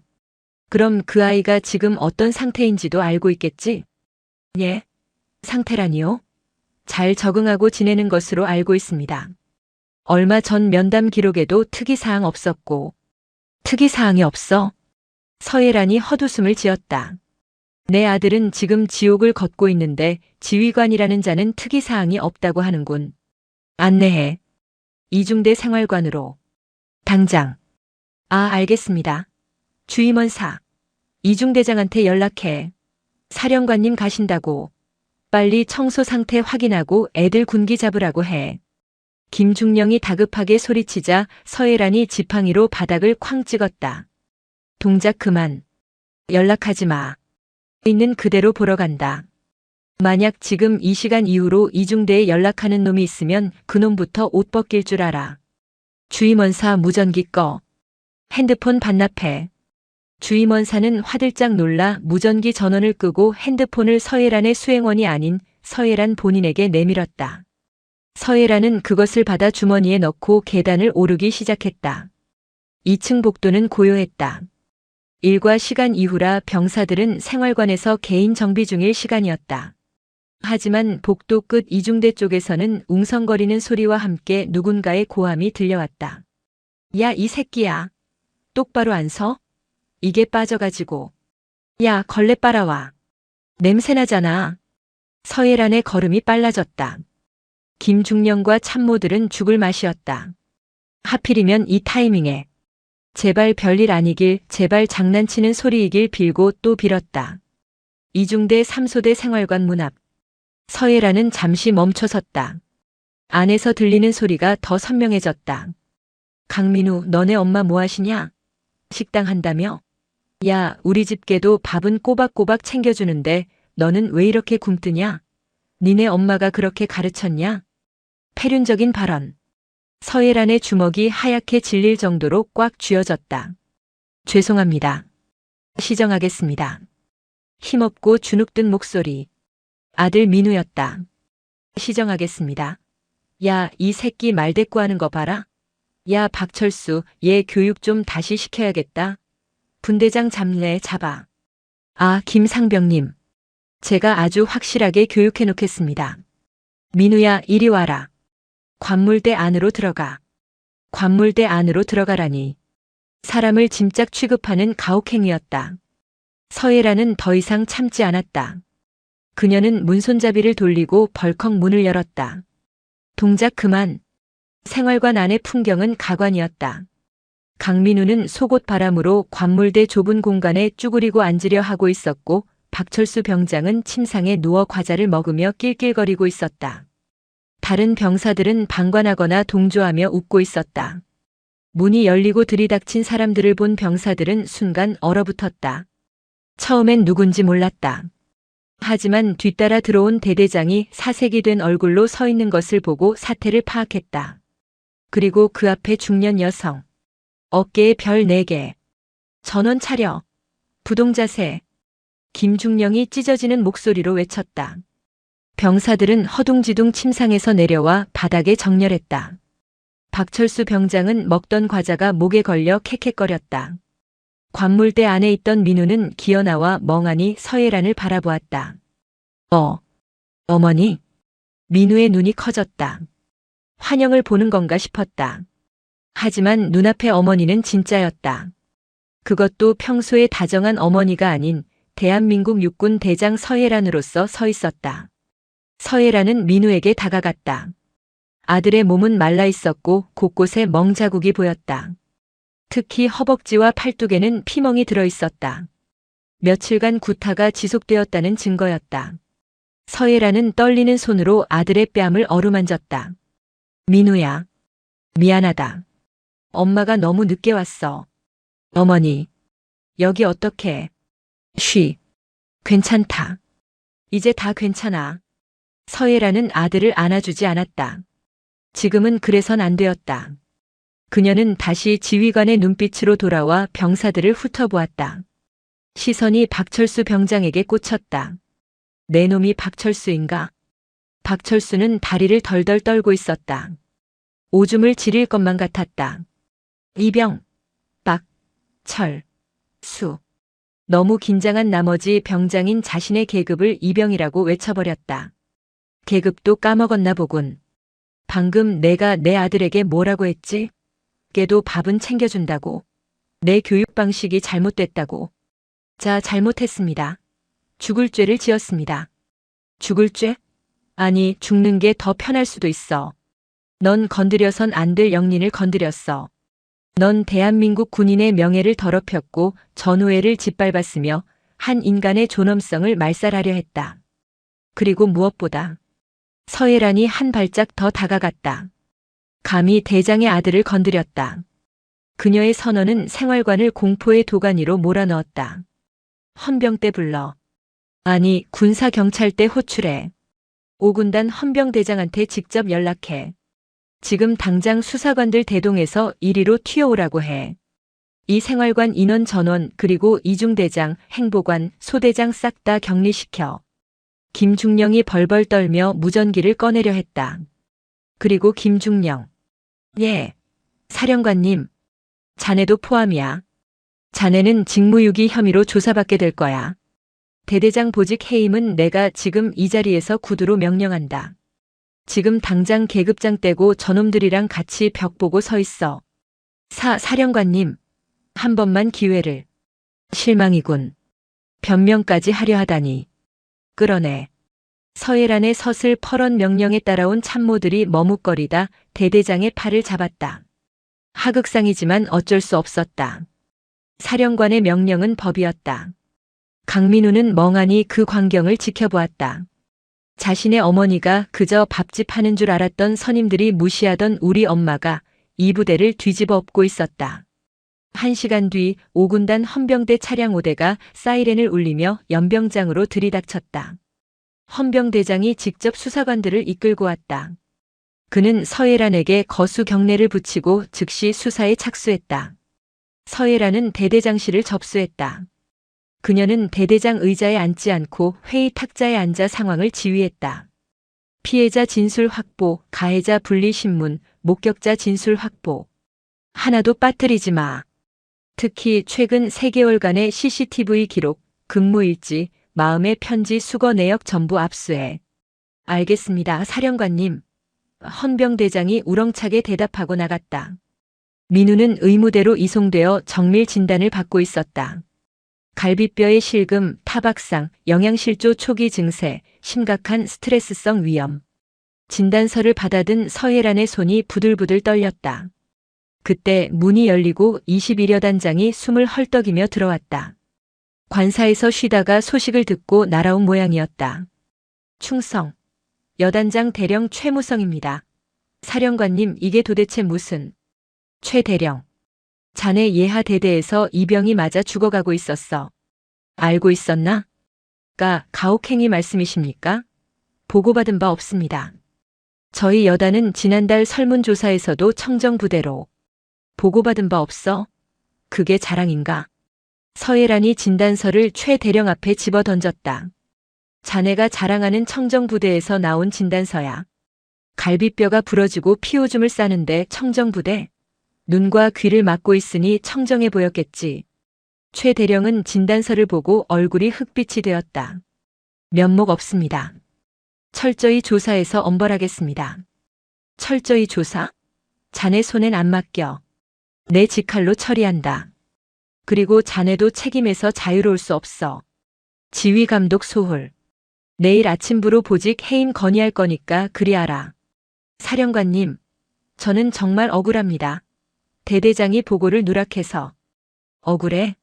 억울한 건 지금 병상에 누워있는 내 아들이야. 자네 진급이 억울한 게 아니라. 서예란의 고함에 대대장실 유리창이 울렸다. 밤이 깊어갔다. 수사는 속전속결로 진행되었다. 박철수 병장과 그 일당들은 헌병대 조사실에서 멘탈이 붕괴되어 술술 불기 시작했다. 그들의 입에서 나온 이야기는 충격적이었다. 단순히 개인의 일탈이 아니었다. 간부들의 묵인, 아니 조장이 있었다. 최영도 소대장은 박철수에게 적당히 좀 해라, 시끄럽게만 하지 말고라며 사실상 폭행을 용인했고, 행보관은 민우가 상담을 요청했을 때 남자가 그 정도도 못 참냐 고자질쟁이로 낙인 찍히면 군 생활 더 힘들어진다며 돌려보냈다. 더욱 기가 막힌 건 대대장 김석진 중령이었다. 한 달 전 익명의 투서가 들어왔었다. 3소대의 가혹행위가 심각하다는 내용. 하지만 김중령은 사단 감찰이 나올 것을 우려해 투서를 파쇄하고 덮어버렸다. 전부 썩었어. 서예란은 이 말을 짚었다. 이것은 단순한 부조리가 아니었다. 시스템의 붕괴였다. 새벽 2시. 헌병대장이 중간 보고를 위해 들어왔다. 사령관님, 충격적인 사실이 하나 더 나왔습니다. 뭔가? 가해자 박철수의 아버지가 8사단 주임원사 출신이고 현재 사단장님과 골프 모임을 갖는 지역 유지랍니다. 박철수가 평소에 우리 아빠가 사단장이랑 호형호재한다고 떠벌리고 다녔다는 진술이 있습니다. 서예란의 눈매가 날카로워졌다. 그래. 그래서 간부들이 길을 못 폈군. 지역 유지 아들이라 비위 맞춰주느라 내 아들을 제물로 바쳤어. 그녀는 자리에서 일어났다. 재밌네. 사단장까지 엮여있다 이거지. 그녀는 창밖을 바라보았다. 눈은 그쳤지만 어둠은 더 짙어져 있었다. 전화기 줘. 육군 참모 총장한테 건다. 예? 총장님께 말입니까? 지금 시간이. 걸어. 자느라 못 받으면 깨워서라도 연결해. 서예라는 수화기를 들었다. 신호가 몇 번 가기도 전에 상대방이 받았다. 서대장. 이 새벽에 무슨 일인가? 전쟁이라도 났나? 장태산 총장의 잠긴 목소리. 전쟁 났습니다, 총장님. 제 아들과의 전쟁, 그리고 썩어 빠진 육군과의 전쟁. 뭐? 그게 무슨 소리야? 제8사단장 박성훈 소장. 그 친구 내일 아침까지 옷벗을 준비하라고 전해주십시오. 제가 지금 그 모가지 치러 갑니다. 전화기 너머로 침묵이 흘렀다. 서예란의 목소리는 지옥에서 돌아온 악귀처럼 차갑고도 뜨거웠다. 이제 판은 걷잡을 수 없이 커지고 있었다. 단순한 가혹행위 사건이 육군 수뇌부를 뒤흔드는 태풍으로 변하고 있었다. 새벽 3시 30분. 제8기계화 보병사단장 공관. 박성훈 소장은 잠에서 깬 지 오래였다. 침대 옆 협탁에 놓인 양주잔에는 얼음이 다 녹아 물이 되어 있었다. 그의 개인 스마트폰과 비화폰이 번갈아가며 미친 듯이 울려대고 있었다. 사단장님, 군단장님 전화입니다. 사단장님, 육군본부 인사참모부장입니다. 사단장님. 전속부관이 사색이 되어 문을 두드렸다. 박 소장은 떨리는 손으로 마른 세수를 했다. 30년 군 생활, 별 2개를 달기까지 수많은 위기가 있었지만 이번 같은 경우는 처음이었다. 서예란. 그 마녀가 왜 하필 내 부대에? 제2작전 사령관 서예란. 육군 내에서 그녀의 별명은 얼음마녀였다. 원칙주의자, 타협을 모르는 불도저. 그녀가 움직이면 반드시 누군가의 목이 날아간다는 전설적인 인물. 그런 그녀가 예고도 없이 수행원도 없이 한밤중에 예하 대대를 뒤집어 놓았다. 박 소장은 휴대폰을 집어들었다. 발신자는 박 회장. 사고를 친 박철수 병장의 아버지이자 전직 8사단 주임원사 출신인 지역 건설업체 대표 박영달이었다. 여보세요. 박 소장의 목소리는 갈라져 있었다. 아이고 사단장님. 이 새벽에 이게 무슨 날벼락입니까? 우리 철수가 헌병대에 끌려갔다니요. 애가 장난 좀 친 거 가지고 너무한 거 아닙니까? 박영달의 목소리는 뻔뻔하기 그지없었다. 사태 파악이 전혀 안 된 목소리였다. 박 회장. 지금 장난이라고 했소? 박 소장이 이를 갈며 낮게 으르렁거렸다. 당신 아들놈이 건드린 게 누군지 알아? 제2작전 사령관 아들이야. 서예란 대장 아들이라고. 당신 아들이 사성 장군 아들을 계집에 쳐놓고 팼단 말이야. 전화기 너머에서 숨을 들이키는 소리가 들렸다. 그리고 긴 침묵이 이어졌다. 예? 서예란이면 그 TV에 나오는 여자 대장? 그래. 지금 내 목이 간당간당해. 아니, 이미 날아갔어. 당신이랑 내가 그동안 짬짬이로 해먹은 것들 이번 감사 때 다 터지게 생겼다고. 나 혼자 안 죽어. 알았어? 박 소장은 전화를 집어 던지듯 끊었다. 그는 벽에 걸린 정복을 바라보았다. 어깨에 박힌 2개의 별. 소장 계급장. 평생을 바쳐 얻은 저 영광이 고작 못돼 먹은 병사 하나와 그 아비의 탐욕 때문에 똥통에 빠지게 생겼다. 그때 공관 밖에서 요란한 차량 소리가 들렸다. 부관이 비명을 지르듯 외쳤다. 사단장님, 이작 사령관님 도착하셨습니다. 박 소장은 허겁지겁 정복 상의를 걸쳤다. 단추를 채우는 손이 덜덜 떨려 제대로 끼워지지가 않았다. 그는 맨발로 슬리퍼를 신고 현관으로 뛰쳐나갔다. 공관 마당에는 서예란의 낡은 세단이 서 있었고 그 뒤로 5군단 헌병대 차량들이 도열해 있었다. 차 문이 열리고 서예란이 내렸다. 지팡이를 짚은 그녀의 모습은 어둠 속에서도 거대해 보였다. 그녀의 어깨 위 4개의 별이 공관의 가로등 불빛을 받아 서늘하게 빛났다. 충성, 돌격, 사단장 소장 박성훈. 8사단의 경례 구호인 돌격을 외치는 박 소장의 목소리는 기백이라곤 찾아볼 수 없었다. 서예란은 그를 쳐다보지도 않고 공관 안으로 성큼성큼 들어갔다. 돌격? 누구한테? 병사들 인권 유린하는데 돌격했나? 거실 소파에 털썩 앉은 서예란은 지팡이를 탁자 위에 올려놓았다. 쾅 소리가 났다. 앉아. 박 소장은 소파 맞은편에 엉거주춤 앉았다.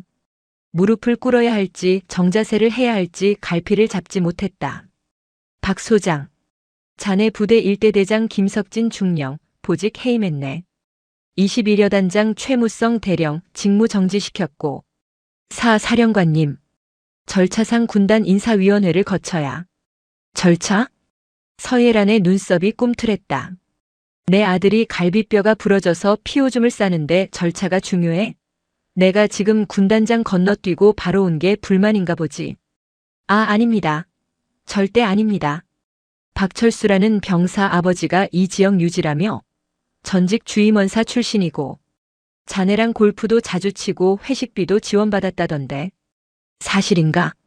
박 소장의 동공이 지진이라도 난 듯 흔들렸다. 그 짧은 시간에 헌병대가 거기까지 파악했을 줄은 몰랐다. 그건 지역 대민 지원 차원에서 협조관계래. 협조관계라. 그 협조관계 때문에 예하 부대 간부들이 그 병사를 못 건드렸군. 사단장 형님의 아들이니까. 자네가 받은 그 골프채, 그 양주, 그 접대들이 내 아들의 핏값이야. 알아? 서예란이 탁자 위에 놓인 박 소장의 양주병을 집어들었다. 아직 반쯤 남은 고급 위스키였다. 그녀는 병을 거꾸로 들어 바닥에 콸콸 쏟아부었다. 냄새나는군. 썩은 내가 진동을 해. 박 소장은 고개를 푹 숙였다. 바닥을 적시는 술 냄새가 자신의 처지 같았다. 사단 감찰참모, 법무참모 지금 즉시 호출해. 그리고 박영달이라는 그 작자도 불러. 내 눈앞에 데려다 놔. 1시간 준다. 서예란의 명령은 절대적이었다. 박 소장은 알 수 있었다. 오늘 밤 8사단에는 피바람이 불 것이고 그 태풍의 눈은 바로 자신의 공관이라는 것을. 1시간 뒤 사단장 공관 응접실은 무거운 침묵에 쌓여 있었다. 박성훈 소장, 사단 감찰참모, 법무참모가 일렬로 서서 식은땀을 흘리고 있었다. 그리고 그 옆에는 박영달이 불려와 있었다. 그는 급하게 옷을 입고 나온 듯 등산복 차림이었다. 박영달은 아직 상황 파악이 덜 된 눈치였다. 그는 소파에 앉아있는 서예란을 곁눈질로 훑어보았다. 다리를 저는 중년 여성. 어깨에 별 4개를 보고 놀라긴 했지만 그는 사회에서 산전수전 다 겪은 사업가였다. 군바리들은 돈이면 다 된다는 신념을 가진 자였다. 사령관님이라고 하셨나? 말씀 많이 들었습니다. 제가 이 지역에서 건설업을 좀 크게 하는데. 박영달이 비굴한 웃음을 지으며 명함을 꺼내 서예란 앞으로 내밀었다. 서예란은 명함을 쳐다보지도 않았다. 자네가 박철수의 부친인가? 예, 그렇습니다. 우리 철수가 좀 철이 없어서. 애들끼리 장난치다 그런 건데 사내놈들이 크면서 싸울 수도 있는 거고. 제가 치료비랑 위자료는 섭섭지 않게 챙겨드리겠습니다. 아드님 전역하고 취업 자리도 제가 책임지고. 닥쳐. 서예란의 입에서 나온 말은 짧고 명료했다. 박영달의 말이 뚝 끊겼다. 돈? 취업? 지금 장난하나?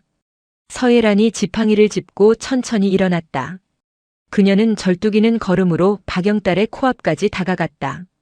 자네 아들이 내 아들에게 똥을 먹이려고 했어. 화장실 변기에 머리를 박게 하고 물을 내렸다고. 잠을 안 재우고 3일 동안 세워뒀어. 그게 장난인가? 그게 사내놈들 싸움이야? 박영달의 얼굴이 불그락푸르락해졌다. 아니, 그래도 말씀이 너무 심하신 거 아닙니까?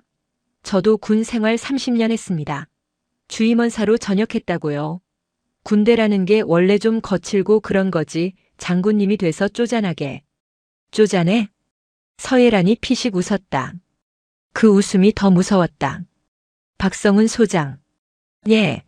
사단장. 이자가 자네에게 뇌물로 준 게 정확히 얼마지? 박 소장은 우물쭈물했다. 그게. 말 못하나? 감찰 참모, 자네가 말해봐. 자네도 같이 얻어먹었잖아. 감찰 참모가 덜덜 떨며 입을 열었다. 지난달 회식비 300만 원 지원받았고, 사단장님 골프채 세트 500만 원 상당. 그리고 명절 때마다 상품권. 들었나, 박영딸? 서예란이 다시 박영딸을 보았다. 자네는 그 돈으로 사단장을 샀고 사단장의 권력을 샀어. 그리고 그 권력으로 내 아들을 고문했어. 이건 단순 폭행 사건이 아니야. 군 조직을 이용한 조직적 범죄다. 서예란은 뒤에 서 있던 헌병대장에게 손짓했다. 박영딸 군사기지 및 군사시설 보호법 위반, 뇌물공여, 업무방해 혐의로 민간경찰에 인계해. 그리고 국세청에 연락해서 이 작자 사업체 세무조사 의뢰해. 탈세 혐의, 비자금 조성 혐의 싹 다 털어달라고 해. 뭐야? 당신이 뭔데 세무조사를 해? 내가 누군지 알아? 국회의원들도 내 형님 동생 하는 사이야. 박영딸이 발악하며 고함을 질렀다. 서예란은 그를 벌레 보듯 내려다보았다. 국회의원? 불러봐. 지금 당장 전화해. 어느 의원이 뇌물 주고 병사 고문한 악덕 기업인을 쉴드 쳐주는지 내가 직접 확인해 줄 테니까. 대신 전화하는 순간 그 의원 정치 생명도 같이 끝나는 줄 알아. 서예란의 기세에 박영딸은 입을 다물었다. 진짜였다. 이 여자는 빈말을 하는 게 아니었다. 헌병들이 박영딸의 양팔을 결박했다. 그가 끌려나가며 비명을 질렀지만 서예란은 눈 하나 깜짝하지 않았다. 응접실에는 다시 침묵이 흘렀다. 박 소장은 바닥에 주저앉아 있었다. 박 소장, 자네 옷 벗어. 사령관님, 제발. 명예 전역만이라도. 명예? 자네한테 명예가 남아있나? 자네 어깨에 달린 그 별 2개, 그거 똥별이야. 무게를 견디지 못하고 썩어버린 똥별. 군사법원에 회부될 거야. 징역 살고 나오면 연금도 없을 거다. 그게 자네가 치러야 할 대가야. 서예란은 박 소장의 어깨에 손을 올렸다. 그리고 소장 계급장을 거칠게 뜯어냈다. 찍 하는 소리와 함께 옷감이 찢어지며 계급장이 떨어져 나갔다. 박 소장은 오열했다. 평생을 바쳐 올라온 자리가 한순간에 무너져 내렸다. 하지만 동정의 여지는 없었다. 그는 지휘관으로서, 아니 인간으로서 해서는 안 될 짓을 묵인했다. 서예란은 뜯어낸 계급장을 쓰레기통에 던져 넣었다. 다음은 군단장 차례인가 아니면 더 위인가. 그녀의 눈은 이미 8사단을 넘어 육군본부가 있는 계룡대를 향하고 있었다. 다음 날 아침 8시. 충남 계룡대 육군본부. 육군참모총장 장태산 대장의 집무실 공기는 무거웠다. 그는 창밖을 바라보며 시가를 피우고 있었다. 재떨이에는 이미 다 피운 시각공초가 수북했다. 총장님, 언론 통제가 안 됩니다. 벌써 SNS에 소문이 돌기 시작했습니다. 여군 대장이 아들 복수하러 부대 뒤집어 엎었다는 내용으로 찌라시가 돌고 있습니다. 정운공 보실장이 보고했다. 누가 퍼뜨린 거야? 서예란인가? 장 총장이 낮게 물었다. 아닙니다. 병사들이 휴가 나가서 퍼뜨린 것 같습니다. 근데 여론이 심상치 않습니다.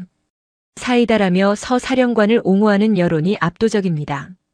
반면 군 수뇌부는 무능한 꼰대 취급을 받고 있습니다. 장태산은 혀를 찼다. 젠장. 서예란, 이 독한 여자 같으니라고. 이를 이렇게 키워? 장태산과 서예란은 육사 동기였다. 생도 시절부터 라이벌이었다. 서예란은 언제나 수석이었고 장태산은 그녀에게 열등감을 가지고 있었다. 그는 정치적인 수완과 인맥으로 총장 자리까지 올랐지만 서예란은 오직 실력과 원칙으로 야전사령관이 되었다. 전화벨이 울렸다. 국방부 장관이었다. 장 총장, 지금 뭐 하는 거야? 8사단 꼴이 그게 뭐야? 청와대에서 전화 왔어. 이게 군대냐고. 수화기 너머로 장관의 고함이 터져 나왔다. 죄송합니다, 장관님. 제가 조속히 수습하겠습니다. 서 사령관이 좀 감정적으로 대응하는 바람에. 감정적? 야, 이 사람아. 감찰 보고서 올라온 거 봤어? 대대장부터 사단장까지 뇌물 처먹고 병사가 동료 병사한테 똥을 먹였어. 그게 감정적으로 대응할 문제야? 서 장군이 안 뒤집었으면 언론이 먼저 터뜨렸을 거야. 그랬으면 자네랑 나 둘 다 옷 벗었어. 전화가 끊겼다. 장태사는 수화기를 내던졌다. 궁지에 몰렸다. 그는 비서실장에게 소리쳤다. 서예란 연결해. 당장. 잠시 후 비화폰이 연결되었다. 서사령관 나야. 장태산. 말씀하십시오, 총장님. 수화기 넘어 서예란의 목소리는 차분하다 못해 건조했다. 적당히 해. 사단장 옷 벗겼으면 됐잖아. 대대장 구속시키고 가해 병사들 처벌하면 끝날 일이야. 굳이 이걸 이슈화시켜서 군 위신을 떨어뜨려야겠어? 군 위신이요? 서예란이 코웃음을 쳤다. 총장님, 군 위신은 제가 떨어뜨린 게 아닙니다. 썩어 빠진 환부를 도려내지 않고 덮어두려 했던 총장님과 그 라인들이 떨어뜨린 겁니다. 말 조심해. 나 육군 참모총장이야. 압니다. 그래서 드리는 말씀입니다. 총장님 5군 단장에게 전화해서 수사 축소 지시하셨더군요. 적당히 덮고 가라고. 장태산의 심장이 덜컥 내려앉았다. 그걸 어떻게 알았지? 도청했나? 아니요. 5군 단장이 저한테 자백하더군요. 제가 군단 사령부에 쳐들어가서 군단장 멱살 잡고 물어봤거든요. 총장님이 시킨 거냐 아니면 내 독단이냐. 그랬더니 살려달라고 바로 불던데요. 이 미친. 총장님, 선택하십시오. 꼬리 자르기 하려다가 몸통까지 잘려나가시겠습니까? 아니면 지금이라도 전군 특별감찰 지시하고 개혁의 칼을 빼드시겠습니까? 서예란의 목소리에 힘이 실렸다. 제 아들 민우 아직 밥도 못 넘깁니다. 위장이 망가져서 미음만 먹어요. 근데 그 아이가 뭐라고 했는지 아십니까? 엄마, 나 때문에 다른 병사들이 피해보면 안 되는데. 그럽니다. 피해자는 걱정하는데 가해자들과 책임자들은 자기 밥그릇 걱정만 하고 있습니다. 서혜란. 저는 멈추지 않습니다. 제 아들의 명예, 그리고 제 남편 김재호 중령의 명예를 걸고 끝까지 갑니다. 총장님이 20년 전 제 남편 사고 덮었던 거 제가 모를 줄 아셨습니까? 장태사는 숨이 턱 막혔다. 20년 전 훈련 중 사망한 서예란의 남편. 당시 작전 참모였던 장태사는 무리한 작전 지시 실수를 덮기 위해 사고를 장비 결함으로 조작했었다. 그건 무덤까지 가져가야 할 비밀이었다. 그 얘기를 지금 왜? 판이 커졌습니다, 총장님. 이제 이건 단순 가혹행위 사건이 아닙니다. 20년 묵은 군 비리의 사슬을 끊는 전쟁입니다. 준비하십시오. 곧 계룡대로 갑니다. 뚝. 전화가 끊겼다. 장태사는 의자에 주저앉았다. 손에 든 시가가 바닥으로 떨어져 카펫을 태우기 시작했다. 하지만 그는 그것을 주울 생각도 못했다. 서예란은 알고 있었다. 모든 것을. 그리고 그녀는 지금 자신의 모든 별을 걸고 육군 정점으로 돌격해오고 있었다. 그녀는 더 이상 피해자의 어머니가 아니었다. 그녀는 복수의 화신이자 심판의 집행자였다. 충남 계룡대 대한민국 육군의 심장부. 오전 10시 제2작전 사령관 서예란 대장의 차량이 본청 위병소를 통과했다. 수행원도 없이 단지 운전병 한 명만 대동한 단출한 행렬이었지만 그 무게감은 기계화 부대 전체가 이동하는 것보다 무거웠다. 본청 로비는 긴장감에 휩싸였다. 직원들과 장병들은 숨소리조차 내지 못하고 서예란의 등장을 지켜보았다. 그녀는 꼿꼿했다. 불편한 다리 때문에 지팡이를 짚었지만 그 걸음걸이는 그 어떤 장군보다 당당했다. 그녀의 목적지는 참모총장실이 아니었다. 바로 국방부 장관 접견실이었다. 장관실 문이 열리고 이덕수 국방부 장관이 난처한 표정으로 그녀를 맞았다. 서대장, 이게 무슨 일인가? 절차도 없이 이렇게 불쑥. 서예라는 경례를 생략하고 자켓 안주머니에서 낡은 서류 봉투 하나를 꺼내 장관의 책상 위에 올려놓았다. 봉투 겉면에는 2급 비밀 2005년 제3공 수특전 여단 작전명 붉은 새벽이라는 빛바랜 도장이 찍혀 있었다. 장관님, 20년 전 제 남편 김재호 중령이 사망한 작전입니다. 당시 국방부는 헬기 기체 결함으로 인한 추락사로 결론 내렸죠. 이 장관이 안경을 고쳤으며 봉투를 열었다. 그걸 지금 왜 다시 꺼내는 건가? 거짓말이었으니까요. 기체 결함이 아니었습니다. 무리한 악천후 속 작전 강행. 당시 작전 참모였던 장태산 중령, 현 육군 참모총장의 진급 욕심이 부른 참사였습니다. 서예란의 목소리는 차가웠다. 이 봉투 안에는 당시 정비대장이 남긴 비망록 원본과 장태산이 기상 악화 보고를 묵살하고 무조건 띄워라, 안 띄우면 내 놈들 모가지다라고 협박한 통신 녹취록 사본이 들어있습니다. 이 장관의 손이 떨리기 시작했다. 이것이 사실이라면 육군 전체가 뒤집힐 대형 스캔들이었다. 이걸 여태껏 가지고 있었나? 아니요. 어제 새벽 박성훈 8사단장을 족치고 압수한 그의 비밀 금고에서 나왔습니다. 박성훈은 당시 장태산의 부관이었으니까요. 장태산은 이 약점을 쥐고 박성훈을 사단장까지 키워줬고 박성훈은 그 대가로 장태산의 더러운 뒤치다꺼리를 해왔던 겁니다. 제 아들이 당한 부조리의 은폐도 그 뒤치다꺼리 중 하나였고요. 서예라는 장관의 눈을 똑바로 응시했다. 장관님, 승인해 주십시오. 육군 참모총장 장태산에 대한 긴급 체포 및 압수수색을.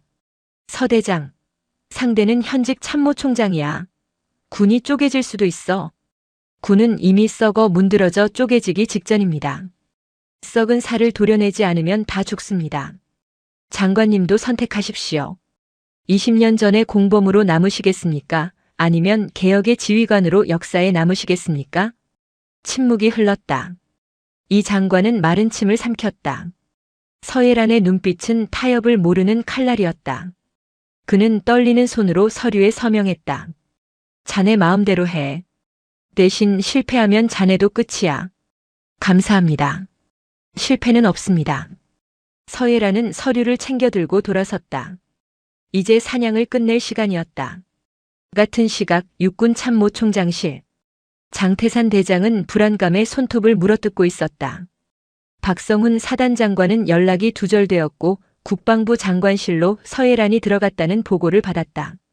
설마 박성훈 그 새끼가 불었나? 아니야, 그럴 리 없어. 그게 터지면 자기도 죽는데. 그때였다. 쾅 하는 굉음과 함께 총장실의 육중한 마호간이 문이 박살나듯 열렸다. 비서실장이 말릴 새도 없이 헌병대 수사관들이 들이닥쳤고 그 중앙으로 서예란이 걸어 들어왔다. 뭐야? 너희들 미쳤어? 여기가 어디라고 감히? 장태산이 벌떡 일어나 고함을 질렀다. 서예란은 지팡이로 바닥을 쿵 찍으며 그를 노려보았다. 앉아. 장태산. 야 서예란. 너 돌았냐? 내가 지금 하극상을. 하극상? 범죄자한테 무슨 하극상? 국방부 장관 승인 떨어진 긴급 체포영장이다. 서예란이 영장을 장태산의 얼굴에 패대기 쳤다. 종이가 흩날리며 장태산의 뺨을 스쳤다. 죄목. 업무상 과실치사, 직권남용, 뇌물수수, 그리고 군사기밀 조작 및 은폐. 장태산은 얼굴이 불그락푸르락해져서 씩씩거렸다. 증거 있어? 내 남편 죽은 게 안타까운 건 알겠는데 20년 전 일을 가지고 생떼를 써? 그건 사고였어. 서예란은 픽 웃었다. 그리고 주머니에서 소형 녹음기를 꺼내 재생 버튼을 눌렀다. 치익. 야 정비대장. 날씨가 뭐? 개소리하지 말고 띄워. VIP 오신다고. 오늘 못 띄우면 내 진급 내가 책임질 거야? 무조건 띄워. 떨어져 죽으면 국립묘지 보내주면 될 거 아니야. 20년 전 젊은 장태산의 목소리가 총장실에 울려 퍼졌다. 장태산의 얼굴에서 핏기가 완전히 사라졌다. 백지장처럼 하얗게 질린 그는 다리에 힘이 풀려 의자에 주저앉았다. 이게 어떻게 내 충직한 게 박성훈이 가지고 있더군. 언젠가 내가 자기를 버릴 때를 대비해서 보험을 들어놨더라고. 넌 내 부하도 못 믿어서 약점 잡히고 살았냐? 서예란이 책상을 짚고 장태산의 코앞까지 얼굴을 들이밀었다. 내 남편 재호 씨가 마지막에 뭐라고 했는지 알아? 추락 직전 교신 기록에 남아있어. 내 부하들은 살려달라고 했어. 넌 내 진급을 위해 부하들을 사지로 몰아넣었고 재호 씨는 부하들을 살리려다 죽었어. 그런데 넌 뻔뻔하게 대장까지 달고 내 아들까지 짓밟으려 했어. 해라나. 우리 동기잖아. 친구잖아. 한 번만. 응? 내가 다 보상할게. 내 아들. 의가사 제대시켜줄게. 유학도 보내주고 평생 먹고 살게 해줄게. 제발 이것만 덮어줘. 장태산이 서예란의 바짓가랑이를 잡으려 손을 뻗었다. 대한민국 육군 참모총장의 위엄은 온데간데 없고 살려달라고 애원하는 비루한 노인네만 남아있었다. 서예란은 혐오스러운 표정으로 지팡이를 들어 장태산의 손등을 내리쳤다. 악! 손 치워. 더러워. 친구, 넌 내 남편을 죽인 살인자일 뿐이야. 보상? 넌 감옥에서 썩는 걸로 보상해. 서예란은 뒤에 선 헌병 수사관들에게 손짓했다. 끌고 가. 계급장 떼고 수갑 채워. 전군에 생중계해. 군의 수장이 얼마나 추악한 민낯을 가졌는지 똑똑히 보여줘. 안 돼. 이거 나 참모총장이야. 내가 육군이라고. 으악. 헌병들이 장태산의 양팔을 꺾어 제압했다.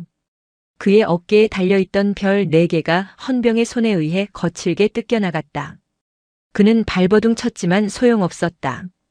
육군의 정점이 가장 비참한 모습으로 자신의 집무실에서 끌려나갔다. 서예란은 텅 빈 총장실에 홀로 남았다.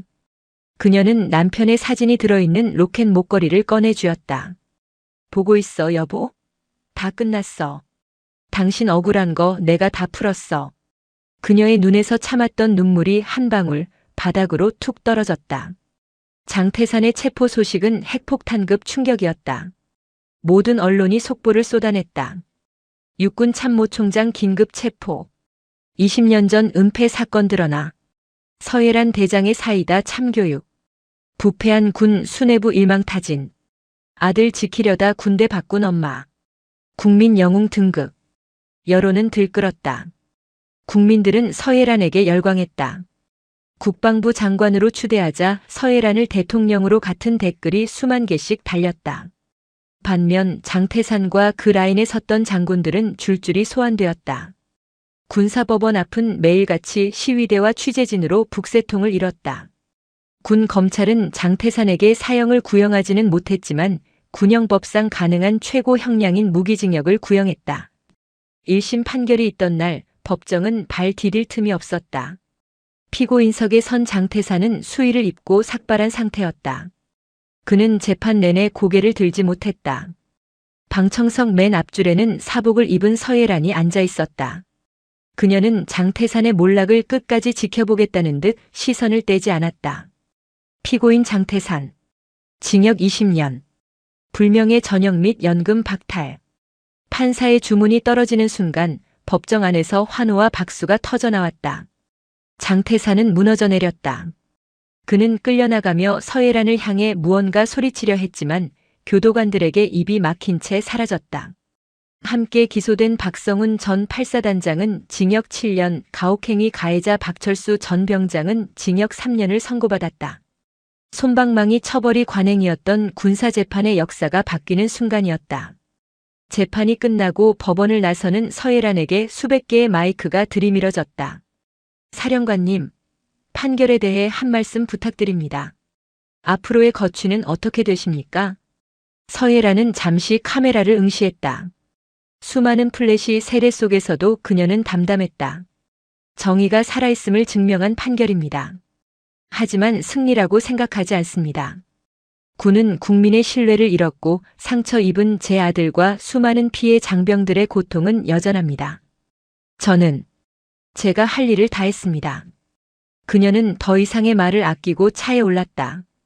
그녀가 향한 곳은 국군 수도병원 VIP 병실이었다. 병실 문을 열자 환자복을 입은 아들 민우가 창밖을 보고 있었다. TV에서는 어머니의 뉴스가 나오고 있었다. 어머니. 민우가 뒤를 돌아보았다. 헬쑥했던 얼굴에는 제법 살이 올랐고 눈빛도 안정을 되찾아 있었다. 서예라는 다가가 아들을 말없이 안아주었다. 대장의 갑옷을 벗은 평범하고 따뜻한 어머니의 품이었다. 고생했다, 우리 아들. 많이 무서웠지? 민우는 어머니의 품에서 소리 없이 울었다. 아니요. 엄마가 있어서 하나도 안 무서웠어요. 엄마가 자랑스러워요. 나도 내가 자랑스럽다. 그 지옥 속에서도 비겁해지지 않고 버텨준 내가 나보다 더 훌륭한 군인이야. 모자는 한참 동안 서로를 안고 있었다. 밖에는 차가운 겨울바람이 불고 있었지만 병실 안은 그 어느 때보다 따뜻했다. 육군의 별이 떨어진 자리에 가족이라는 진짜 별이 다시 떠오르고 있었다.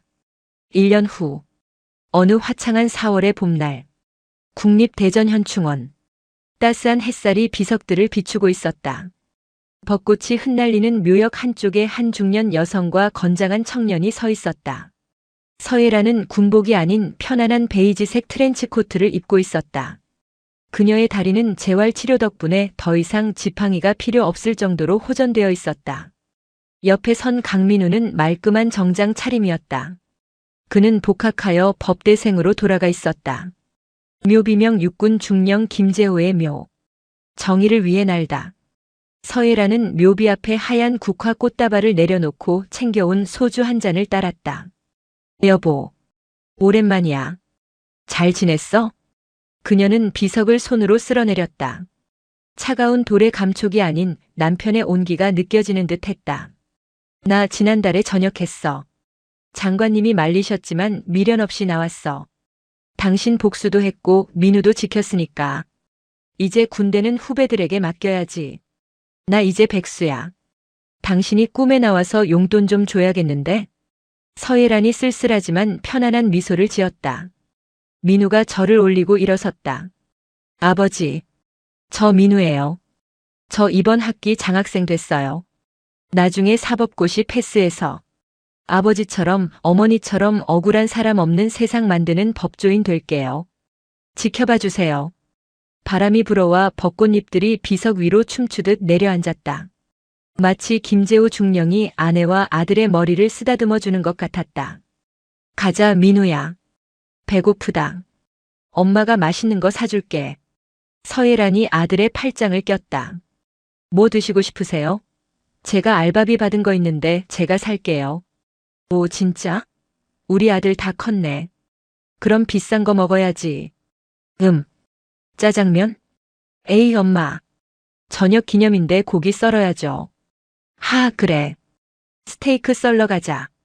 모자는 웃으며 현충원 길을 걸어 내려갔다. 서예란의 어깨에는 더 이상 무거운 별 4개가 달려있지 않았다.